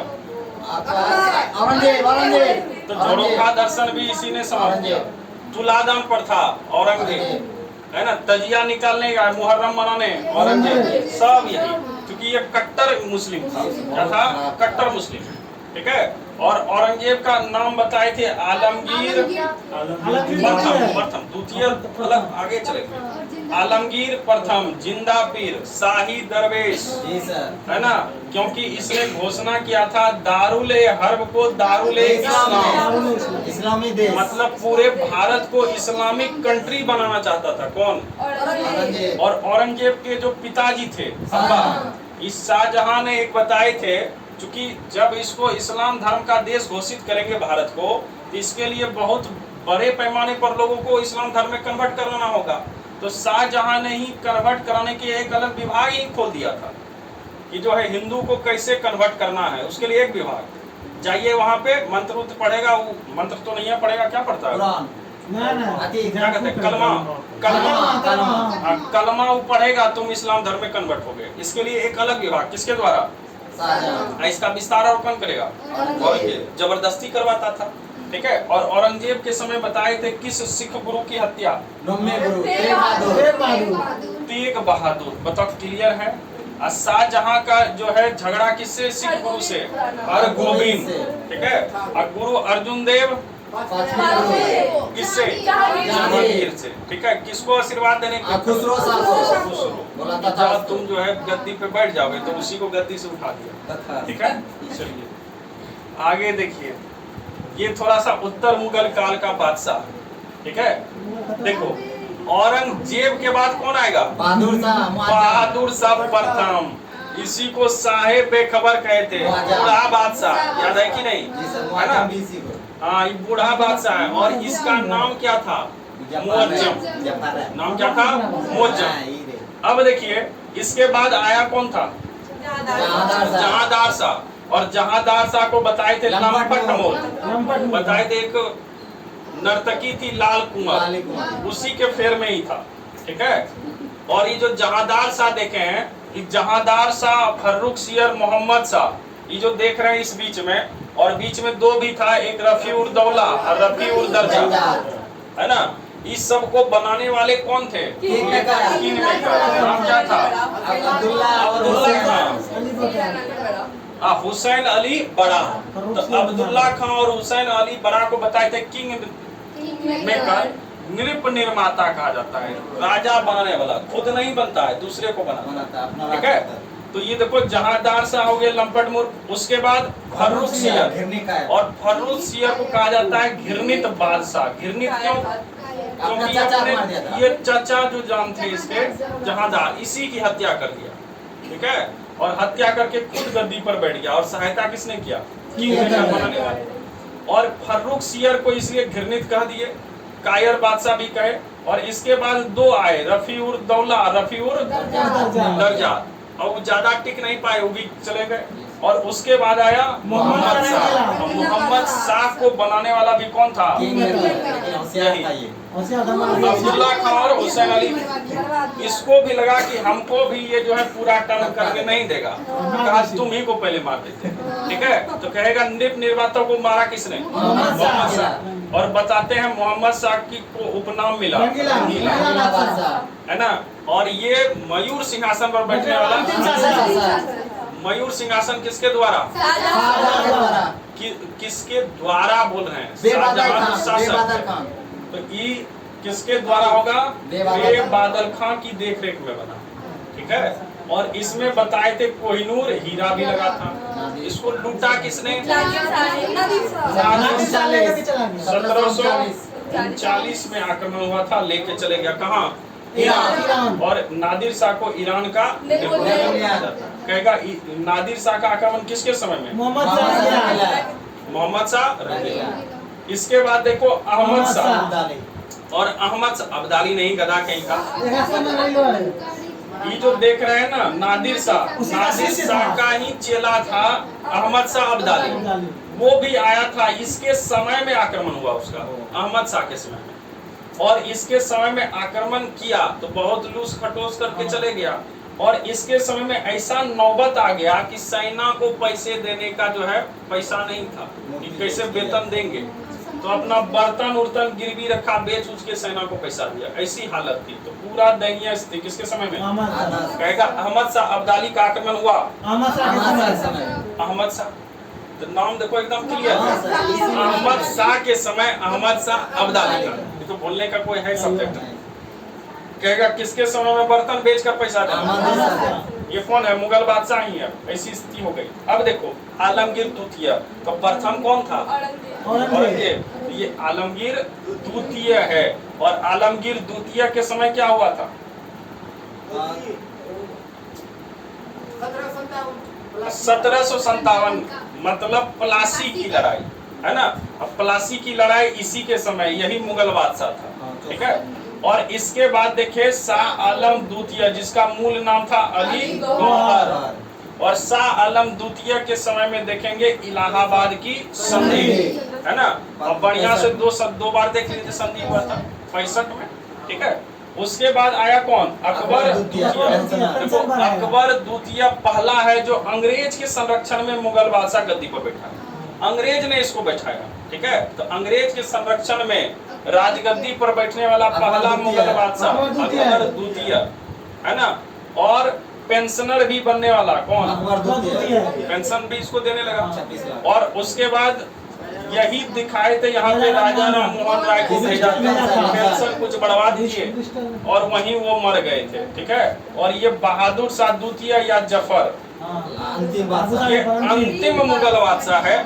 और इनको बताए थे अंतिम मुगल बादशाह, ये 1857 के विद्रोह में शामिल थे और दिल्ली में इसका नेतृत्व किया, ठीक है। और इसी के दौरान, नेतृत्व के दौरान इनको हुमायूं के मकबरे से पकड़ के भेज दिया।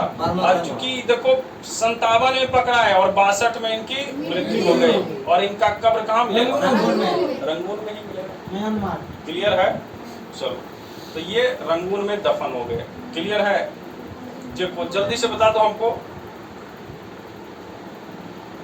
जहांगीर का मकबरा कहाँ है? लाहौर। जगह का नाम? बाजार है कौन? अनारकली बाजार, शहादरा, है ना। जल्दी बता दो। औरंगजेब का मकबरा? औरंगजेब औरंगाबाद। औरंगाबाद में बीबी के मकबरे के बगल में ही इसको दफना दिया गया। अब बीबी के मकबरे को दक्षिण का ताज कहते हैं। औरंगजेब की पत्नी का नाम क्या था? राबिया दुर्रानी, है ना, या दिलरास बानो बेगम। और उसी का मकबरा है बीबी का मकबरा, जो औरंगाबाद महाराष्ट्र में। क्लियर ना? उसी को दक्षिण का ताज भी कहते हैं। क्लियर है? जल्दी बता दो। मोती मस्जिद का निर्माण? औरंगजेब, मतलब दो है सर, शाहजहां और औरंगजेब। आगरा में पूछेगा तो शाहजहां, आगरा में शाहजहां। लाल किले के अंदर मतलब दिल्ली में, दोनों ध्यान रखना, ठीक है। दोनों प्रॉपर लिखाए भी थे ताकि कंफ्यूजन इधर नहीं हो, है ना। तो किले के अंदर औरंगजेब और किले के बाहर शाहजहां। क्या? मोती मस्जिद, ठीक है। चलो आगे देखिए। कहेगा ताजमहल का वास्तुकार कौन था? उस्ताद अहमद लाहौरी, ठीक है। और पैसा किसने दिया था? शाहजहां के देखरेख में बनेगा, ठीक है। आगे देखिए, एक लिखा है गोल्डन फरमान, एक लिखा है कंपनी का मैग्ना कार्टा। गोल्डन फरमान आया था 1632 ईस्वी में, ये आया था 1717 ईस्वी में। ध्यान देना, दोनों चीज इंपॉर्टेंट है। देखो 1632 में गोलकुंडा तो नाम सुना होगा, सुना है ना। तो गोलकुंडा के जो राजा थे उन्हीं से अंग्रेज ने फरमान एक पाया था। और फरमान मतलब व्यापारिक इजाजत लिया गोलकुंडा से, और बदले में इसको 500 स्वर्ण दिया, स्वर्ण सिक्का। और स्वर्ण सिक्का को कहते हैं पेगोडा। क्या कहते हैं? पेगोडा। तो 500 स्वर्ण पेगोडा कह सकते हैं। इसको दिया किसको? गोलकुंडा के राजा को। और इससे खुश होकर राजा क्या कहे कि चलिए आपको फरमान हम जारी करते हैं कि आप जो है व्यापार करने के लिए इधर से फ्री हो गए, ठीक है। तो 500 स्वर्ण सिक्के के बदले क्या मिल गया? गोल्डन एक फरमान मिला, क्योंकि गोल्ड के बदले था इसलिए इसको क्या कहे? गोल्डन फरमान, सुनहरा फरमान। बात समझ में आया? कहाँ के शासक ने दिया? गोलकुंडा कब दिया? 1632। अब देखो कंपनी का मैग्ना कार्टा क्या है, तो बताए थे ये फर्रुख सियर के समय, हाँ सब दिया है ना। अंग्रेज व्यापारी का एक दल आया था जिसमें चिकित्सक भी थे, और इसको कोई असाध्य रोग हो गया था और इसने ठीक कर दिया। जो व्यापारिक मंडल था उसमें एक डॉक्टर था, नाम क्या था? हैमिल्टन। और खुश होकर कहा कि जाइए कंपनी को हम भी क्या करते हैं, व्यापारिक छूट देते हैं, और इसी को अंग्रेजी कंपनी का मैग्ना कार्टा कहते हैं। मतलब क्लियर है दोनों? तो 1717 इधर 1632, याद रहेगा ना। चलो आगे बढ़ो। पेशवा, पेशवा कहाँ जी? तो मराठा। जो पेशवा में याद रखना है, सब अब उतना पढ़ने की आवश्यकता नहीं। तो ये शिवाजी के शासन काल में चलेगा, और शिवाजी के बाद पूरी शक्ति किसके हाथ में? पेशवा। पेशवा का मतलब क्या था? प्रधानमंत्री। और पेशवा का काल 1713 से लेकर 1818। काल याद रखना, कभी कभी समय पूछ लेता है कि पेशवा का काल कब से कब तक?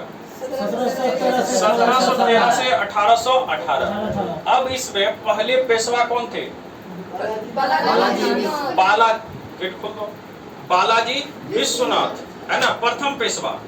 अब देखिए प्रथम पेशवा के बाद आएंगे लड़ाकू। लड़ाकू मतलब लड़ने वाले, आतुर रहने वाले। तो बाजीराव प्रथम है। लड़ने वाला कहाँ रहता है? आगे एकदम खड़ा रहेगा। तो कहेगा लड़ाकू पेशवा कौन? बाजीराव प्रथम। और इसी समय बताए थे एक थे नाना साहब, बालाजी बाजीराव, और इसी के समय पानीपत का 1761 में हुआ था। और इसी में बताए थे अधिकांश लोग मर गए थे, जो है मराठा वाले पेशवा। और इस समय आक्रमण किसका था? अहमद साहब अली। बताओ इस समय मुगल बादशाह कौन होगा? अहमद शाह। मतलब क्लियर है? तो अहमद शाह के समय ये आक्रमण हुआ, और अब्दाली ने पूरी तरह से इधर क्या किया? विहीन कर दिया मराठा को, जो है विहीन कर दिया। क्या विहीन? साम्राज्य विहीन हो गया। मतलब इस पानीपत के तीसरे युद्ध में पता ही नहीं चला कि कौन शासक रहेगा, है ना, भारत का कौन नेतृत्व करेगा, क्योंकि इधर मुगल तो देख रहे हैं चरमरा रहा है। अंग्रेज देख रहा था कि अगर मराठा जीत गया तो मराठा शक्ति एकदम पूरे विश्व में, मतलब भारत में हावी हो जाएगी। मतलब मुगल के बाद दूसरे नंबर पे कौन आ जाएगा? मराठा। पूरा कब्जा हो जाएगा मराठा का। अंग्रेज देख रहा है, लेकिन इधर अब्दाली सबको क्या किया? खत्म कर दिया। और पता ही नहीं चला कि अब कौन रहेगा। तो अंग्रेज का हम रहेंगे, और अंग्रेज पूरा कब्जा करेगा। मतलब क्लियर है? ठीक। तो नाना साहब को किसको नाना साहब कहते हैं? बालाजी बाजीराव। और अंतिम पेशवा लड़ाकू है बाजीराव प्रथम, अंतिम द्वितीय बाजीराव द्वितीय। और प्रथम पेशवा बालाजी विश्वनाथ। कब से कब तक? 1713 से 1818। अरे प्रथम की बात नहीं कर रहे हैं, पेशवा का काल। ठीक है, 1713 से 1818। देखो कहेगा लड़ाकू पेशवा तो प्रथम, अंतिम पेशवा द्वितीय। कहानी क्लियर? नाना साहब बालाजी बाजीराव, और प्रथम पेशवा बालाजी विश्वनाथ। ठीक है, तो पहले याद रखिएगा, पहले विश्व आएगा और उसके बाद भारत में चलेंगे। तो बालाजी विश्वनाथ, इधर है बालाजी बाजीराव। ठीक है, अब बस यही चलवे करता है। ठीक है, तो एक बार घर में जाकर बढ़िया से लिख लेना। प्रथम है लड़ाकू, द्वितीय है अंतिम। नाना साहब है बालाजी बाजीराव, अब प्रथम बालाजी विश्वनाथ। ठीक है, चलिए आगे बढ़िए। देखो मराठा परिसंघ बताए थे, छोटे छोटे राज्य में कन्वर्ट हो गया था पेशवा को काउंटर करने के लिए, याद है ना। और पूना में जो हेड थे वो पेशवा कहलाते थे, याद है ना। दूसरा बड़ौदा में गायकवाड़, ग्वालियर में सिंधिया, यही ज्योतिराज सिंधिया है ना, जो ग्वालियर मध्य प्रदेश में राजघराना है, ग्वालियर में, और उसी के राजघराने से रिलेटेड है ज्योतिराज सिंधिया। अभी भी राजसी वहां पर पूजा चलता है। तो राजसी पूजा में एकदम वेशभूषा वैसे राजा ऐसा पहन के आते हैं, है ना, तलवार उलवार लेकर। तो राजस्थान में भी एक राजसी वाला है जो बहुत अमीर है, ठीक है, चित्तौड़गढ़ का है, वो भी एकदम राजसी वेशभूषा में रहता है। वो बॉडीगार्ड उसको मिला है सरकार के तरफ से। उसको बात लगाना समझता है? पड़ता है वंशज। हाँ, वंशज है ना, तो उसको बॉडीगार्ड मिला है सरकार की तरफ से, गार्डिंग रहता है। उसको भी गार्ड ऑफ ऑनर सब दिया जाता है, जैसे राष्ट्रपति को दिया जाता है। तो वंशज है तो चल रहा है इधर से। तो इंदौर का कौन सा है? होलकर परिसंघ में, और नागपुर का भोसले। ठीक है, तो नाग को भोग दिए भैंबाला। ठीक है, इंदौर होलकर, हाँ अहलियाबाली, हाँ होलकर।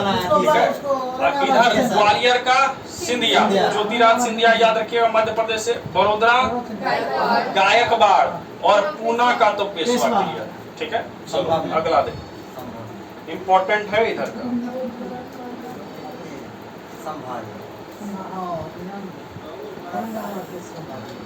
देखिए, आंग्ल और मराठा, मतलब अंग्रेज और मराठा के बीच युद्ध। कितने युद्ध हुए? तो 3 युद्ध हुए थे, याद है कि नहीं? एक बार जल्दी से इसको कर लेंगे फटाफट। प्रथम चलेगा 75 से 82, 3 से 6 और 17 से 18, क्योंकि 18 तक पेशवा था। ठीक है, तो पेशवा से ही मैंने इसकी लड़ाई चल रही थी आंग्ल और मराठा में। काय की विपरीत जो था बताए थे माधवराव, किसके साथ मिला हुआ था? अंग्रेज से। ठीक है, और पेशवा एकदम विपरीत था अंग्रेज का, तो दोनों में लड़ाई होगा। अरे माधव नारायण राव नहीं याद है? अरे रघुनाथ राव, माधव नारायण राव, ये सब उसी खेमे में थे। ठीक है, अब ध्यान दो इधर। तो फर्स्ट अगर करेंगे तो आंग्ल मराठा युद्ध, और फर्स्ट आंग्ल मराठा युद्ध, तो एक तरफ से मराठा, दूसरे तरफ से अंग्रेज। मतलब पहली जो संधि हुई थी कौन सी?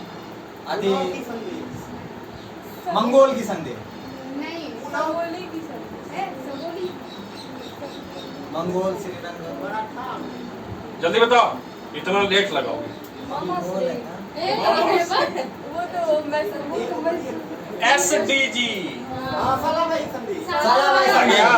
तो देखो मराठा में याद रखिएगा SDG, क्योंकि मराठा बहुत बड़ा है। ठीक है, तो याद रखिएगा SDG साहब है, मराठा DG साहब। क्या कि मराठा अगर जीत जाता तो पूरे भारत पर इसका राज्य होता।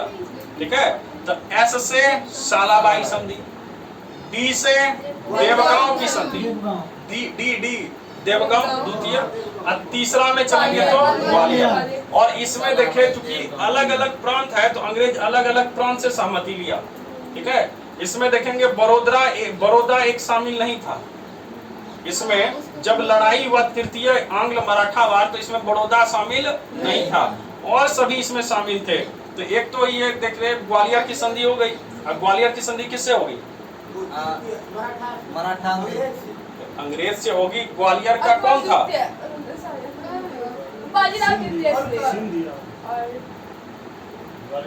तो ग्वालियर सिंधिया, मतलब सिंधिया परिवार से इसकी संधि हुई अंग्रेज। बात क्लियर है? उसके बाद देखो अंग्रेज वर्सेस पेशवा। पेशवा होगा मतलब किसकी संधि? पूना की संधि। अंग्रेज होलकर होगा तो मंदसौर, अब भोसले होगा तो नागपुर, और ग्वालियर हुआ मतलब सिंधिया। अगला देखिए, दिल्ली दरबार नहीं, आंग्ल कर्नाटक। और आंग्ल कर्नाटक वार किससे किससे हुआ?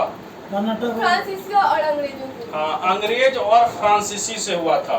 ठीक है, और इस युद्ध में देखेंगे लास्ट आते आते एक हुआ था बॉन्डी बॉस की लड़ाई, और पूरी तरह से वास कर दिए थे फ्रांसीसी, और यहाँ से बेच बाच के भाग गया था।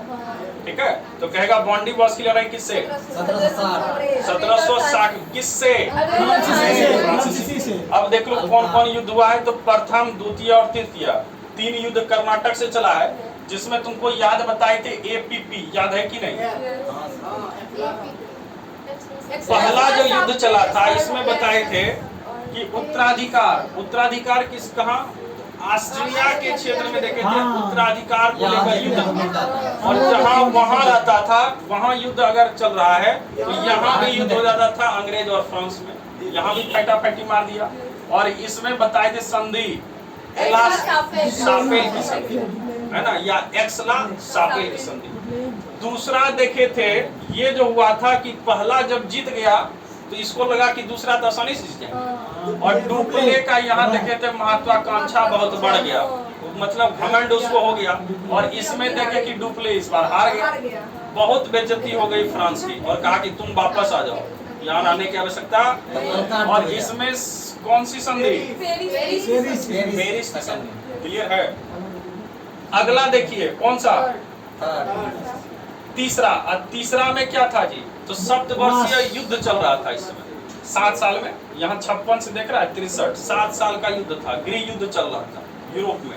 और फ्रांस और उधर अंग्रेज उलझ गए, और उलझने के कारण ये युद्ध का छाया यहाँ भी दिखा, कहाँ पे, भारत में। और किस संधि से समाप्त हुआ, पांडिचेरी, है ना। तो याद रखिएगा, एक्सलासापेल दूसरा, पेरिस, और तीसरा पांडिचेरी संधि। तो ये कहानी क्लियर हो गया। और किस युद्ध में अंग्रेजों ने पानी पिला दिया इसको, पूरी तरह से वास कर दिया, कहानी खत्म। और किस युद्ध के बाद अंग्रेज ने भारत पर कब्जा किया, बक्सर का 1764। कौन से युद्ध में यह निर्णय नहीं हुआ कि राजा कौन बनेगा, 1761 पानीपत का तीसरा युद्ध। क्लियर है। चलो अगला देख लिए, मैसूर क्लियर हो गया। दिल्ली दरबार, दिल्ली दरबार 3 देखे थे, 77, 3 और 11। और 11 में मेजर हुआ था, चूंकि इसमें राजधानी परिवर्तन है, बिहार राज्य का दर्जा है, तो ये सब इधर आया था इसमें। ठीक है, अब ध्यान दो इधर, इसमें देखे थे कि पहला किसके समय, लीटन, दूसरा और तीसरा हार्डिंग द्वितीय। और इसी हार्डी पर बम पटका गया था, याद है ना। अब बम जब पटका तो यहाँ से भागकर चले गए थे रास बिहारी घोष, कहाँ, पढ़ने के लिए विदेश, जापान। और वहां पे फिर देखे थे आजाद हिंद फौज में स्टार्ट करेंगे उसका। ठीक है, तो याद रखिएगा 11 में लॉर्ड हार्डिंग द्वितीय पर बम पटका गया। और इस 3 बार दिल्ली दरबार का आयोजन, दिल्ली दरबार मतलब यहाँ दिल्ली में दरबार लगेगा, मतलब सजावट होगा, भोज चलेगा। और इसमें ब्रिटेन के महाराजा महारानी को आमंत्रित करेंगे। आइए देखिए, है ना। और पहला इम्पोर्टेंट क्यों ये इम्पोर्टेंट था, तो पहला में बताए थे ब्रिटिश महारानी को भारत की सामग्री घोषित की गई थी, सम्राज्ञी मतलब रानी, क्लियर ना। और केसर और की उपाधि दी गई थी, ठीक है, मतलब बेस कीमती। तो ये सब ये दिया गया था किसमें, प्रथम दिल्ली दरबार। क्लियर है। तृतीय दिल्ली दरबार में इंपॉर्टेंस क्या था, तो राजधानी परिवर्तन, बिहार का ये सब इधर था, कायाकल्प करना। चलो क्लियर है। घोषणा हुई 11 में, चेंज कब हुआ, नाम याद रखना, लीटन, कर्जन और तो याद रखना कि भारत में अंग्रेज ने आकर लीक कर दिया जी, लीक है, लीक है, अंग्रेज के द्वारा यहाँ पे लीक किया गया है, तो लीक है। जैसे आएगा दिल्ली दरबार का नाम यहाँ लीक है, ली से लीटन, ग से कर्जन, ह से तो तब क्लियर है। अब कर्जन तो जानते करते हैं 5 के आसपास आएगा, तो 3 हो गया। आइए 77, क्यों, वर्नाक्यूलर प्रेस एक्ट किसके द्वारा, लीटन के द्वारा। कब आया था, 1878, तो पास में चलेंगे, 77 आ गया लीटन। ठीक है। आई हार्डिंग तो क्लियर है, द्वितीय है, तो 11 क्लियर है। कहीं कोई दिक्कत है तो क्या करना है, लीक है कि नहीं, लीक है, लीक है। और 1878 में वर्नाक्यूलर प्रेस एक्ट जो आया था, इसमें किसका जो है चेंजमेंट हो गया, सोम प्रकाश का। अरे किसके लिए लाया गया था, कौन चेंज हो गया, सोम प्रकाश के लिए लाया गया। अमृत बाजार रातों रात बंगाली से अंग्रेजी में कन्वर्ट कर दिया। ठीक है, तो ये था इधर का वर्नाक्यूलर प्रेस एक्ट। क्लियर है। अब प्रेस का मुक्तिदाता किसको कहते हैं, Metcalfe. Very good. Charles Metcalfe को जो है प्रेस का मुक्तिदाता, ये प्रेस पर से मुक्ति नहीं, पहले है ना, वो अलग है। जल्दी से बता दीजिए, जल्दी से बता दो, सज्जन नहीं, जल्दी से ये बताओ तुम, जो है किसकी मृत्यु अंडमान निकोबार में हुई थी, कंफर्म। किसका कब्र भारत में स्थित है,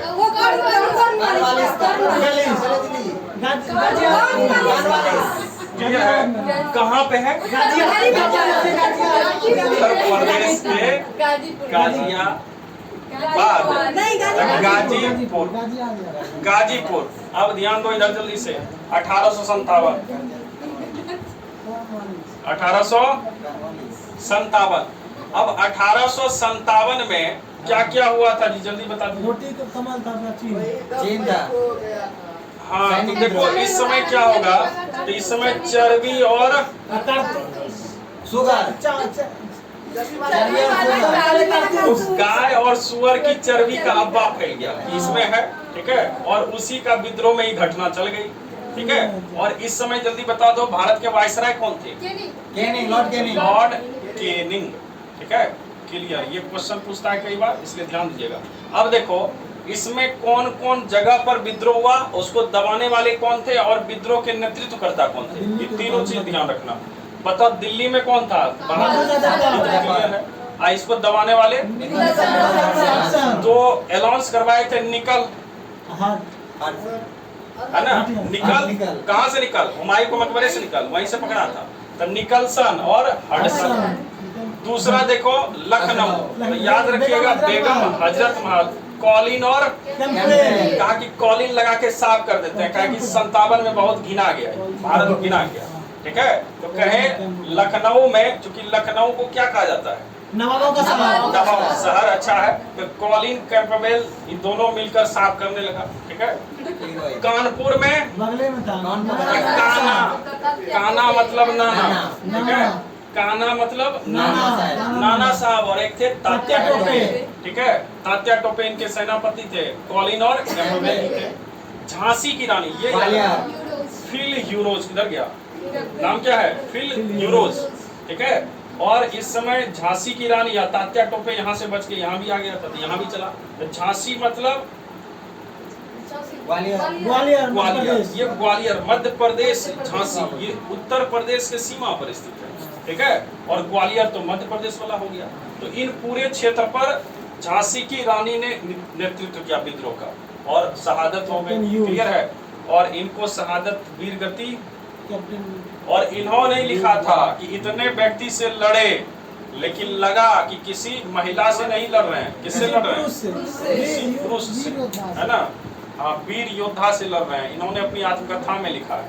अगला देखिए जगदीशपुर, जगदीशपुर बिहार में आएंगे तो कुंवर सिंह, ठीक है, और इनके भाई थे अमर सिंह, और बताए थे गोली लगने के कारण इनकी मृत्यु हो गई, ठीक है। विलियम टेलर और ली ग्रांट, याद है कि नहीं? ली ग्रांट ने गोली चलाया था किस पर? कुंवर सिंह पर, और गोली लगने के बाद इन्होंने हाथ काट दिया था, क्योंकि उसमें जहर रहता था, और ज्यादा खून बहने से इनकी क्या हो गई थी? मृत्यु हो गई थी, ठीक है। जगदीशपुर आरा बिहार वाला है, इधर का नहीं है। आगे देखिए कौन सा है?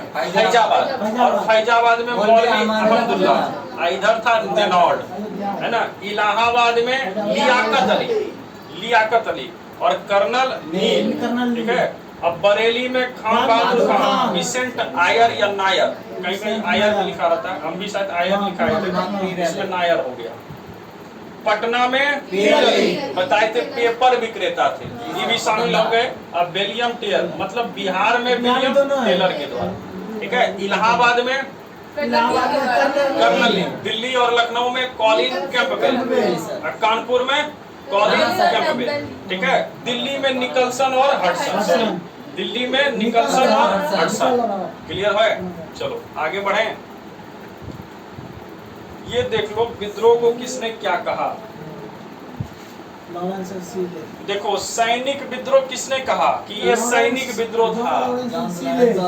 लेरेंस और सीले। किसने कहा? हिंदू मुस्लिम का षड्यंत्र। बता हिंदू मुस्लिम षड्यंत्र कर सकता है क्या? तो कहे इसको टेलर पे बैठा के आउट करो, टेलर और ऑट्रम। हम लोग हिंदू मुस्लिम कभी षड्यंत्र नहीं कर सकते हैं, टेलर लाइए और इसको भारत से आउट कीजिए। तो ऑट्रम और टेलर, जैसे आएगा षड्यंत्र करना, आउट करना, टेलर पे बैठा। प्रथम स्वतंत्रता संग्राम, ये भारतीय राष्ट्रवादी लेखक थे, इसलिए इन्होंने लिखा कि ये भारत का प्रथम स्वतंत्रता संग्राम है, स्वतंत्रता के लिए, ठीक है। और एक व्यक्ति है कहा ना तो प्रथम ना स्वतंत्रता ना संग्राम, आरसी मजूमदार। और राष्ट्रीय विद्रोह किसने कहा? इजराइल। जन क्रांति रामविलास शर्मा। ये नहीं भी याद रहेगा तो ये याद रखना, हिंदू मुस्लिम का षड्यंत्र, ऑट्रम और टेलर, ठीक है। ना प्रथम, ना स्वतंत्रता, ना संग्राम, मजूमदार। और किसने कहा भारत का प्रथम? तो बीडी सावरकर। और बीडी सावरकर को जेल में कहाँ डाला था? काला पानी में। ठीक है, चलिए, जेल का नाम था सेलुलर जेल। ठीक है, आगे देखिए 1857 से संबंधित पुस्तक देखो। 1857 इसने पुस्तक लिखा हुआ है, एसेंस है, लेकिन कहेगा first war of Indian independence, मतलब भारत का प्रथम स्वतंत्रता संग्राम, उसमें भी कहा था बीडी सावरकर। द सिपाही कम्युनिटी एंड द रिवॉल्ट, ये आसिफ मजूमदार, मतलब ये कुछ नहीं है, एक सैनिक का थोड़ा सा गुटबाजी था और कुछ नहीं था। तो ये मजूमदार कहने वाले, समझ सकते हो कैसे व्यक्ति हैं ये। अगला देखिए जल्दी से, लास्ट ही होगा ये सब। क्या है? कांग्रेस। देखो इसके बाद चलेगा महात्मा गांधी, और महात्मा गांधी बहुत अच्छे से पढ़ा दिए, नहीं पढ़े हैं, बस उसको एक बार रीडिंग डालिएगा, कहानी क्लियर हो जाएगी। तो उसमें ज्यादा हाथ पाई नहीं था। इधर चूंकि युद्ध था ज्यादा, कर्नाटक फ्रांसीसी, इसमें थोड़ा सा ज्यादा लगता है ना, इसलिए इसको हम पहले रख लिए। अब बताओ इसमें कहीं कोई दिक्कत है जी? कांग्रेस इतना अच्छा बताया कि नींद में उठा पूछेगा, जल्दी बताओ कांग्रेस का तुरंत बक दोगे? जी सर। क्लियर है? बताइए कांग्रेस की स्थापना कब? 28 दिसंबर 85। इस समय ब्रिटिश प्रधानमंत्री कौन थे? ग्लैडस्टोन, है ना। और इस समय वायसराय कौन थे? डफरिन, वेरी गुड, डफरिन, है ना। और किसने कहा था कि ये डफरिन के दिमाग की उपज है? करजन। और किसने कहा था, जल्दी बता दो, कि यह एक प्रकार का सेफ्टी वॉल्व है? सेफ्टी वॉल्व का लाला लाजपत राय। बताइए, एक पत्रिका थी यंग इंडिया, ठीक है। किसने कहा था साल में एक बार टनाने से कुछ नहीं होगा? और किसने कहा था कि कांग्रेस जब खत्म हो जाएगा, आजादी मिल जाएगी? और किसने कहा था कि ये जो है लड़खड़ाते हुए अपने पतन की ओर जा रहे हैं, और हम भी चाहते हैं कि मेरा भी योगदान हो इसके बनने? Lord Curzon. वो तो क्लियर है, तो ये तो पतन क्लियर हो गया। अरे नहीं कहा था। अब देखिए, अब इसमें कुछ बचा ही नहीं। बताइए प्रथम अध्यक्ष कौन थे? प्रथम अध्यक्ष बनर्जी, प्रथम महासचिव, ठीक है। अब देखो ध्यान से इधर, दादा भाई नेहरू भी बने थे, ये दूसरे, लेकिन प्रथम पारसी अध्यक्ष, ये पारसी थे दादा भाई नेहरू जी।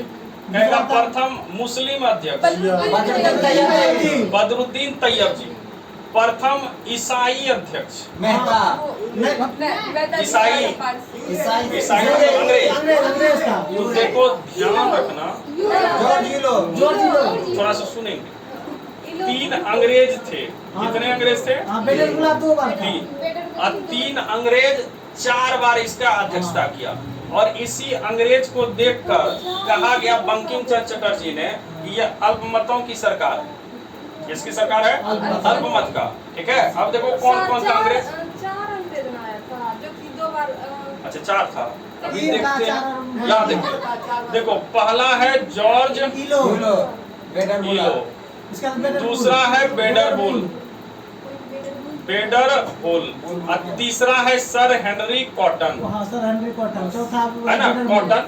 और इसी में बताए थे एक बार, बाद में फिर आया था बेडरबोल। तो ये 3 ही व्यक्ति हैं। बेडरबुला 2 बार आए थे, तो कुल कितने बार? 4 बार। व्यक्ति कितने? 3। मतलब क्लियर है? अगला देखिए, कहेगा कितनी महिलाएं? 15। 3 महिलाएं जी था जी। 17, 25, 33, 17, 25, 33, 1917, 1925, 1933। जल्दी बताओ 17 में कौन थी? 25 अच्छा ये तो बता दिया। अभी हमको बताओ 25 में कहाँ सम्मेलन हुआ? कोलकाता, सब कोलकाता। बहुत अच्छा, अल्फ्रेड। चलो दे दीजिए, है ना। यहाँ ध्यान दो पहले, तब बैल इधर बजाना। यहाँ ध्यान दो पहले, 1725 में कहाँ हुआ था? कोलकाता अच्छा ये बताइए ये कहाँ हुआ था? कलकत्ता में। ये 25 वो भी कलकत्ता में। कलकत्ता में हुआ था ना, दूसरा हुआ था। ये कौन तीनों कलकत्ते में। हाँ, तो ये जो 25 वाला देख रहे हैं सरोजिनी नायडू की थी कानपुर में। कहाँ पे की थी? कानपुर। और ये जो दो है ये दोनों कलकत्ता में था, 17 और 25। 17 में कौन? कहाँ पे? कोलकाता। और 33 में नलिनी सेनगुप्त थी, वो भी कोलकाता। और बीच में जो सरोजिनी नायडू है ये कानपुर। क्लियर है? ठीक है। अब अंग्रेज में देख लो, जॉर्ज इलो, Vanderbilt, Alfred Bell, sir Henry Cotton. अब वेंडरबिल्ट 2 बार आए थे, तो 5 बार हो गया। क्लियर है? चलो बहुत अच्छा, ठीक ना। तो देखिए 4 अंग्रेज थे जो 5 बार इसकी अध्यक्षता की। 4 अंग्रेज में नाम क्या है जी? जॉर्ज इलो, Vanderbilt, sir Henry Cotton, Alfred Bell. हाँ, बेल भी आया था, बताए थे बेल बजा कर आया था, ठीक है। और कॉटन लगाए थे और 2 बार बुलबुल के आ गए थे। चलिए कहानी क्लियर है ना? चलो आगे ध्यान दे लो। अब तो इसमें कुछ नहीं है। महात्मा गांधी पहली बार कब आए थे कांग्रेस में? औपचारिक रूप से अनौपचारिक रूप से 1901 में। और अध्यक्षता किसने की थी? दिनसा इदुल्ची वाचा। नाम क्या है? दिनसा इदुल्ची वाचा। 1901। कहाँ पे? कोलकाता। ठीक है। और बताए थे कि जो है बाल गंगाधर तिलक एक बार भी कांग्रेस की अध्यक्षता नहीं की। सबसे लंबे समय तक कांग्रेस के अध्यक्ष कौन रहे? अब्दुल कलाम आजाद रहे। और कब से कब तक रहे? 40 से 45। कहीं लिखा होगा 40 से 45। और सबसे कम उम्र के भी थे मौलाना अबुल कलाम, और सबसे लंबे समय तक रहे। कारण क्या था? 40 में के बाद 39 में ही देखे थे द्वितीय विश्व युद्ध शुरू। अब विश्व युद्ध में कोई भी संघर्ष करने का इजाजत नहीं था, इसलिए देखे थे। इसी समय 1941 में क्या चला था? 40 में स्टार्ट क्या हुआ था? इस समय व्यक्तिगत सत्याग्रह। और इसमें प्रथम सत्याग्रही दूसरे याद है ना? चलो कहानी क्लियर हो गया। अब इसमें कुछ है ही नहीं, हम क्या पढ़ाएंगे? देखो 1935 और 41 से 45 तक कांग्रेस का अधिवेशन नहीं हुआ। कारण क्या है? इस समय द्वितीय विश्व युद्ध, और इस समय 35 में 50 साल पूरा हुआ। ठीक है। तो वो सब एकदम 50 साल में खूब खुशी मौज में रह गए, कहे कि एकदम छुट्टी रखिए। और कांग्रेस का अधिवेशन प्रत्येक साल होता था। क्लियर है? अब देखो इसमें किसने क्या कहा वही सब लिखा हुआ है। कहानी खत्म। एक दिन में हिस्ट्री खत्म। एक दिन में हिस्ट्री खत्म। अब देखो ध्यान दो इधर। अब तुमको क्या करना है? ये तो है जो पढ़ा है उसके लिए, और जो नहीं पढ़ा है कुछ सुनेंगे तो कुछ याद रहेगा। ठीक है। अब जो कुछ नहीं, अगर खाली देख के अगर गुजार देगा तो उसको कुछ समझ नहीं आएगा। बात समझ में आ रहा है ना? हाँ, तो जो एक बार पढ़ा हुआ है उसके लिए रिपीट फायर होता है कि एक बार जल्दी से कवर कर लेंगे। देखो हम कुछ नहीं, ज्यादा तो तुम ही लोग बोला। मतलब हिस्ट्री में स्थिति क्या है? ठीक है, इसलिए इसको लास्ट में हम लिए। ठीक है ना? अब यहाँ ध्यान दो, यहाँ ध्यान देना। अब इसमें तुमको क्या करना है? जो पत्रिका लिखाए थे, लिखाए है ना? पत्रिका पढ़ लेना है, नारा देख लेना है। अब उसमें बताने लायक कुछ है नहीं, हम भी क्या करते हैं उसको बतेवे करते हैं यहाँ पे लाके। उसके बाद इसमें जाके आज ही करना है, आज रात में ही सब, ये नहीं कि अब कल उठ के करेंगे, कल नहीं, आज करना है। पत्रिका, नारा, और महात्मा गांधी को जो है गोर हाथ जोड़ के अगरबत्ती दिखाना आज शाम में, एकदम पूरा जो है खानदान सहित खत्म कर, है ना? बात समझ में आया ना? कि कब कैसे गए आए, कहे कि महात्मा गांधी के फेज में ही असहयोग, चोरी चोराई सब कांड होगा। द्वितीय गोलमेज सम्मेलन भी होगा। ठीक है ना? और द्वितीय गोलमेज सम्मेलन में ही महात्मा गांधी एक बार क्या हुए थे? शामिल हुए थे। और इसी बीच देखे थे सांप्रदायिक पंचायत शुरू हो गया था। और सांप्रदायिक पंचायत कब आया था? डेट सहित 16 अगस्त 1932। क्लियर है? तीनों गोलमेज सम्मेलन की अध्यक्षता किसने की?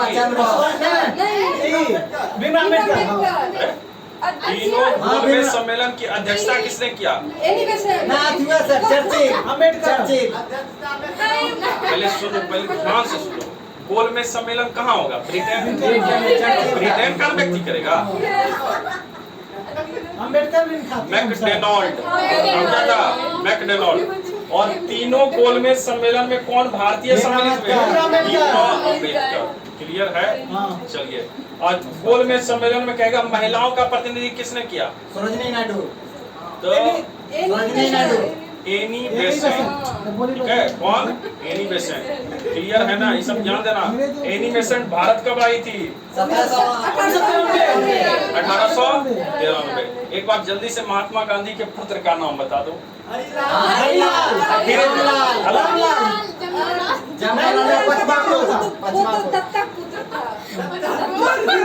हरिलाल, मणिलाल, है ना?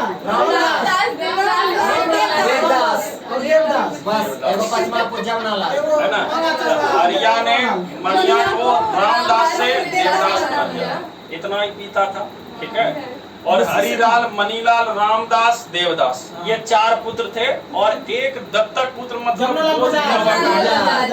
मतलब बहुत नजदीकी थे महात्मा गांधी के, इसलिए उनको 5वें पुत्र की संज्ञा दी जाती है। नाम क्या है? जमनालाल बजाज। ठीक है, क्लियर है? कोई तरह का दिक्कत? चलिए, तो अगले क्लास में अब हम लोग क्या करते हैं? मिलते हैं बढ़िया से। कहिया देखो, एग्रीमेंट अब ये करवा लेंगे।